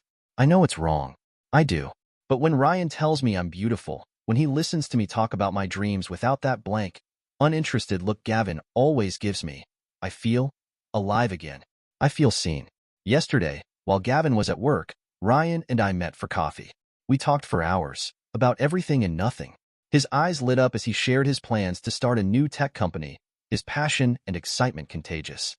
As he spoke, I found myself sharing my own old business ideas, surprised that the spark of ambition was still alive in me. As we were leaving, Ryan touched my arm lightly. You're incredible, Claire. Don't let those dreams die. I felt a jolt at his touch, a flutter in my stomach that I hadn't felt in years. For a moment, I let myself imagine a different life. One where I was more than just a wife and mother. A life where I was appreciated, challenged, excited. But reality came rushing back as soon as I got home, just in time to start dinner, slipping back into the routine of my life with Gavin. As I chopped vegetables, I couldn't stop thinking about Ryan, about the way he looked at me. The connection was undeniable, and the contrast with Gavin felt sharper than ever. Now let's check from Gavin's side. Later, my sister Nina arrived. I hadn't seen her since the funeral, and the moment she stepped through the door, her hug felt tight and familiar, like no time had passed. But Nina didn't miss a thing. You look different, she said, her eyes scanning my face, searching for something beneath the surface. I tried to smile at Nina, but it felt forced. We settled into the living room, and I could feel her eyes on me, quietly observing every exchange between Claire and me. Claire was her usual charming self, but her voice carried a sharpness that had become the norm. I didn't think much of it, until I saw Nina's eyebrows furrow with concern. After about an hour, Claire excused herself to run some errands. The moment the door closed behind her, Nina turned to me with a serious expression. Okay, little brother. What's going on with you two? I blinked, caught off guard. What do you mean? Nina leaned in, her voice gentle but firm. Gavin, I've known you my whole life. The way you and Claire interact, it's not healthy. You're walking on eggshells around her. A knot tightened in my stomach. It's not that bad. We're just going through a rough patch. Nina shook her head, eyes full of concern. No, Gavin, this isn't just a rough patch. Let's break this down, okay? What's really happening here? I hesitated, feeling the weight of everything I'd been suppressing, unsure of where to even start. Over the next few hours, Nina and I delved into a deep, often uncomfortable conversation about relationships. She pointed out specific things she'd noticed, things I hadn't even questioned anymore. When Claire criticized the way you made coffee, you immediately apologized and offered to remake it. But Gavin, there was nothing wrong with the coffee. That's not compromise, that's submission. Nina explained concepts like gaslighting and emotional manipulation, sharing examples from her own past relationships. Remember my ex, Tom? He used to make me feel crazy for having normal emotions. Claire's doing the same to you when she dismisses your feelings. We talked about respect, about how a healthy partnership should lift both people up instead of tearing one down. When was the last time Claire complimented you or supported your decisions? She asked, her voice gentle but piercing. At first, I found myself defending Claire, making excuses for her behavior. She was stressed, overwhelmed, going through her own rough patch. But as Nina continued, I started to see the patterns I'd been blind to for so long. Gavin, Nina said softly, being a good husband doesn't mean being a doormat. You've always been kind, but you've never let anyone treat you like this before. What changed? That question hit me hard, and I didn't have an answer. When had I started accepting this? When did I stop standing up for myself? I thought about the man I used to be, confident, self-assured. When had I started to lose myself? Nina didn't just point out the problems. She offered real advice, practical steps to take. Set boundaries, Gavin, she said. Communicate your feelings clearly and consider couples therapy. It's not about winning or losing. It's about creating a dynamic where both of you feel valued and heard. As we talked, I felt a rush of emotions. Sadness for how things had turned, anger at how much I'd put up with, fear of what might come next, but also, for the first time in a long while, a glimmer of hope. Nina wasn't telling me to leave Claire or to start a fight. She was encouraging me to rediscover my self-worth and focus on building a healthier relationship. Start small, she advised, her voice steady. Next time Claire criticizes you unfairly, don't automatically apologize. Take a breath and calmly explain how her words make you feel. You deserve to be heard, too. Use I statements, Nina had advised. Say, I feel hurt when you speak to me that way, instead of, you're always criticizing me. After Nina left, I sat in the quiet house, my mind spinning. I reflected on all the times I'd let Claire's criticism slide, all the times I'd apologized for things that weren't my fault. I thought about the man I used to be and the shell I'd become. It hadn't been an overnight transformation, but Nina's visit had planted a seed of change within me.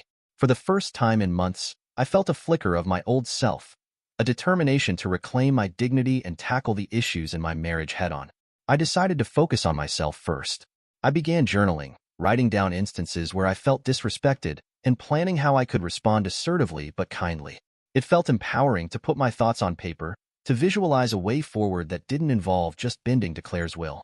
I knew it wouldn't be easy, but I was ready to take those first steps toward a healthier relationship, both with Claire and with myself. The idea seemed simple, but I realized how long it had been since I stood up for myself in any meaningful way. Nina's advice gave me something I hadn't realized I needed, a path forward. I looked into local therapists, considering individual counseling to rebuild my confidence. But before I could put any of these plans into action, something happened that changed everything. It was late, and Claire thought I was asleep. I got up to grab a glass of water and noticed her in the living room, bathed in the glow of her phone. She was texting someone, and my heart sank as I realized this might be more than just a communication problem between us. As I stood there, hidden in the shadows, I felt a mix of anxiety and determination. I knew our issues ran deeper than I'd imagined, but the man I used to be was stirring within me, ready to confront whatever lay ahead. This time, though, I was armed with the wisdom Nina had shared. I was prepared for a difficult but necessary conversation about the future of our marriage, one that would address not just the surface problems but the deeper issues that had been festering for far too long. Now let's check Claire's side. He's different now. He doesn't take my jabs the way he used to. I first noticed it a few days after his sister's visit. I made a comment about the way he loaded the dishwasher, something that would usually make him apologize and redo it. But this time, he just looked at me coldly and said, "Do it yourself if you're so goddamn particular." I was so shocked that I didn't know how to respond. Where was the Gavin who would scramble to please me? Who did he think he was? As the days went by, I noticed more changes. He started making decisions without consulting me first, and he pushed back when I criticized him. His responses laced with sarcasm and barely concealed anger. It felt like I was living with a stranger, and I didn't like it one bit. Last night, things came to a head. We were in the middle of our usual argument about his lack of ambition at work. I could feel the tension rising, but this time, I wasn't sure how to handle it. Instead of backing down like he usually would, he stood his ground, and I could see the frustration boiling just beneath the surface. I was in the middle of telling him how he needed to step up and be more of a provider when he snapped. "Cut it off, Claire," he roared, slamming his fist on the table. I flinched, paralyzed by shock. "I'm sick of your constant nagging and criticism. You want to talk about being a provider? How about you get off your bum and contribute something other than complaints to this household?" His words hit me like a punch to the gut, and for a moment, I could only stare at him in disbelief. This wasn't the Gavin I knew. It felt like I was facing a completely different person. I could feel my heart racing as I tried to process what was happening. I felt like I'd been slapped. This wasn't my pushover husband. This was someone else, someone angry, someone fed up. I tried to regain control of the situation, falling back on my usual tactics. "How dare you speak to me like that?" I hissed. "If you can't handle a little constructive criticism..." "Constructive?" Gavin laughed bitterly. "There's nothing constructive about you tearing me down every chance you get. You're toxic, Claire, and I'm done letting you poison our lives." The word toxic hit me like a bucket of cold water. How dare he? I'm not toxic.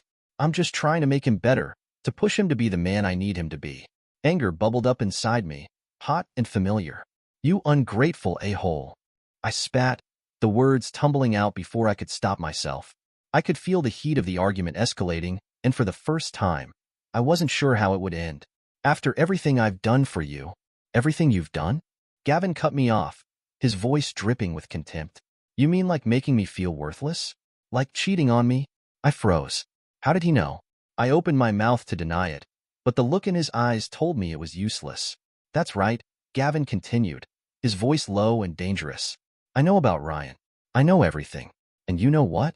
I'm done. He stormed out of the room, leaving me standing there, my world crumbling around me. For the first time in our marriage, I realized I'd lost control. Gavin wasn't just setting boundaries. He was tearing down the entire framework of our relationship. As I sank onto the couch, shaking with a mixture of anger and fear, I realized that the dynamic of our marriage had fundamentally changed, and I had no idea how to handle this new, assertive Gavin. I pulled out my phone, my fingers hovering over Ryan's name in my contacts. But as I sat there, contemplating my next move, a small voice in the back of my mind whispered an uncomfortable truth. I'd messed up big time. Just then, a notification lit up my screen. A message from Ryan, but I couldn't bring myself to open it. I felt a wave of guilt wash over me, reminding me of how far I'd strayed from the person I used to be. Little did I know, my world was about to come crashing down around me even further. Now let's check Gavin's side. For once, I didn't give a shit if she yelled or cried or threatened to leave. I was beyond caring. The past few weeks since Nina's visit had opened my eyes, and I was done with Claire's bullshit. I'd gathered every shred of evidence about her affair with Ryan. Text messages, emails, credit card statements showing hotel bookings. I had it all. And tonight, I was going to nuke our sham of a marriage out of existence. Claire waltzed in from another girl's night out, reeking of expensive perfume and guilt. I was waiting in the living room, a glass of whiskey in my hand and fire in my veins. Sit down, I growled. We need to talk. She rolled her eyes, clearly not reading the room. Can it wait? I'm tired. Sit down. I could feel the tension crackling in the air, and for the first time in a long while, I was ready to fight back. Each word was laced with venom. Her eyes widened as she finally noticed my expression. She sat, her face a mixture of confusion and growing fear. I tossed a folder onto the coffee table, and it landed with a satisfying thud. Open it, I said. Claire hesitated, then slowly reached for the folder. As she flipped through the contents, her face drained of color. Gavin, I can explain. Explain what? How you've been screwing Ryan behind my back for months. The accusation hung in the air, heavy and suffocating. I could see her struggling to find the right words, but all I felt was a burning need for the truth. How you've been lying to my face while treating me like crap? My voice was eerily calm, masking the rage boiling inside me. She tried to interrupt, but I was on a roll. You know what's funny? I actually blamed myself. I thought I wasn't good enough, that I needed to try harder. What a joke. Tears started forming in Claire's eyes. Gavin, please, we can work this out. Work what out? I laughed bitterly. The fact that you're a cheating 304, or that you've spent years manipulating me and tearing me down? Her tears turned to anger. How dare you call me that? If you were man enough. I slammed my glass down, cutting her off. No, you don't get to spin this on me. Not anymore. I'm done with your manipulation, your criticism, your mind games. We're done. The finality of my words hung in the air, and for the first time in a long time, I felt a sense of clarity and strength. Claire's face contorted with rage and desperation. You can't just end our marriage like this. What about everything we've built? Built? I scoffed. You've spent years tearing me down, Claire. The only thing you've built is a mountain of lies. I stood up, towering over her. I want you out of this house. Tonight. Pack your crap and get out. You can't be serious, she sputtered. Where am I supposed to go? I shrugged, feeling a strange sense of calm amidst my anger. Not my problem anymore. You made your bed. Now lie in it. Preferably somewhere else. As the reality of the situation sank in, Claire's composure crumbled. The mask of entitlement slipped away, revealing the panic beneath. For once, she wasn't the one in control. It felt liberating. She started sobbing, begging, promising to change. But I was immune to her tears now. Save it, I said, my voice cold. You've got an hour to pack. Anything left behind gets burned. As I walked out of the room, leaving Claire a crying mess on the couch, I felt a weight lift off my shoulders. For the first time in years, I was standing up for myself. And it felt amazing. The life I'd known was over, burned to ashes by Claire's betrayal and my own awakening. But as I poured myself another whiskey, I realized something. From these ashes, I could build something new, something better. a life where I wasn't anyone's punching bag or doormat. And that life started tonight, with Claire's exit from my home and my world. I had no idea what the future held, but I was ready to embrace it, free from the chains of my past. Now let's check Claire's side. He actually had the nerve to tell me to leave. Me, I couldn't believe it. Gavin, my pushover husband, had somehow grown a spine and kicked me out. As I threw clothes into a suitcase, my mind raced. This wasn't how it was supposed to go. I thought I could control the situation, maybe cry and manipulate Gavin into forgiving me, but he was like a stranger, cold, determined. When I realized he wasn't budging, panic set in. Where would I go? I called Ryan, certain he'd take me in, but his response chilled me to the bone. Claire, I'm sorry, but I can't get involved in this mess. My wife, she found out. I have to think about my family, but I am your family. I screamed into the phone. You said you loved me. The line went dead. Ryan, my safety net, had abandoned me. With nowhere else to go, I swallowed my pride and called my parents. Dad's voice was gruff when he answered. Claire? Dad, it's me. I need help, I stammered, my voice trembling. The reality of my situation sank in deeper with every word. Claire? Gavin called us. He told us everything. My stomach dropped. Daddy, please. I need a place to stay. Just for a few days. The silence on the other end seemed to stretch for an eternity. Finally, my father spoke, his voice heavy with disappointment. No, Claire, you made your bed. Now lie in it. Don't call us again until you've gotten your life together. The dial tone echoed in my ear. My own father had disowned me. The next few days were a blur. I stayed at a cheap motel, using the last of my personal savings. Word spread quickly in our small town. Former friends crossed the street to avoid me. My social media was flooded with angry messages and judgmental comments. I tried reaching out to Ryan again, but he blocked my number. His wife had apparently told everyone about our affair. He was facing his own disgrace, his reputation in tatters. Sitting alone in that dingy motel room, the full weight of my actions crashed down on me. I'd lost everything: my husband, my home, my family, my friends, my dignity. All for what? A few thrills with Ryan? As I stared at the peeling wallpaper and flickering light, I couldn't help but feel utterly trapped by my choices.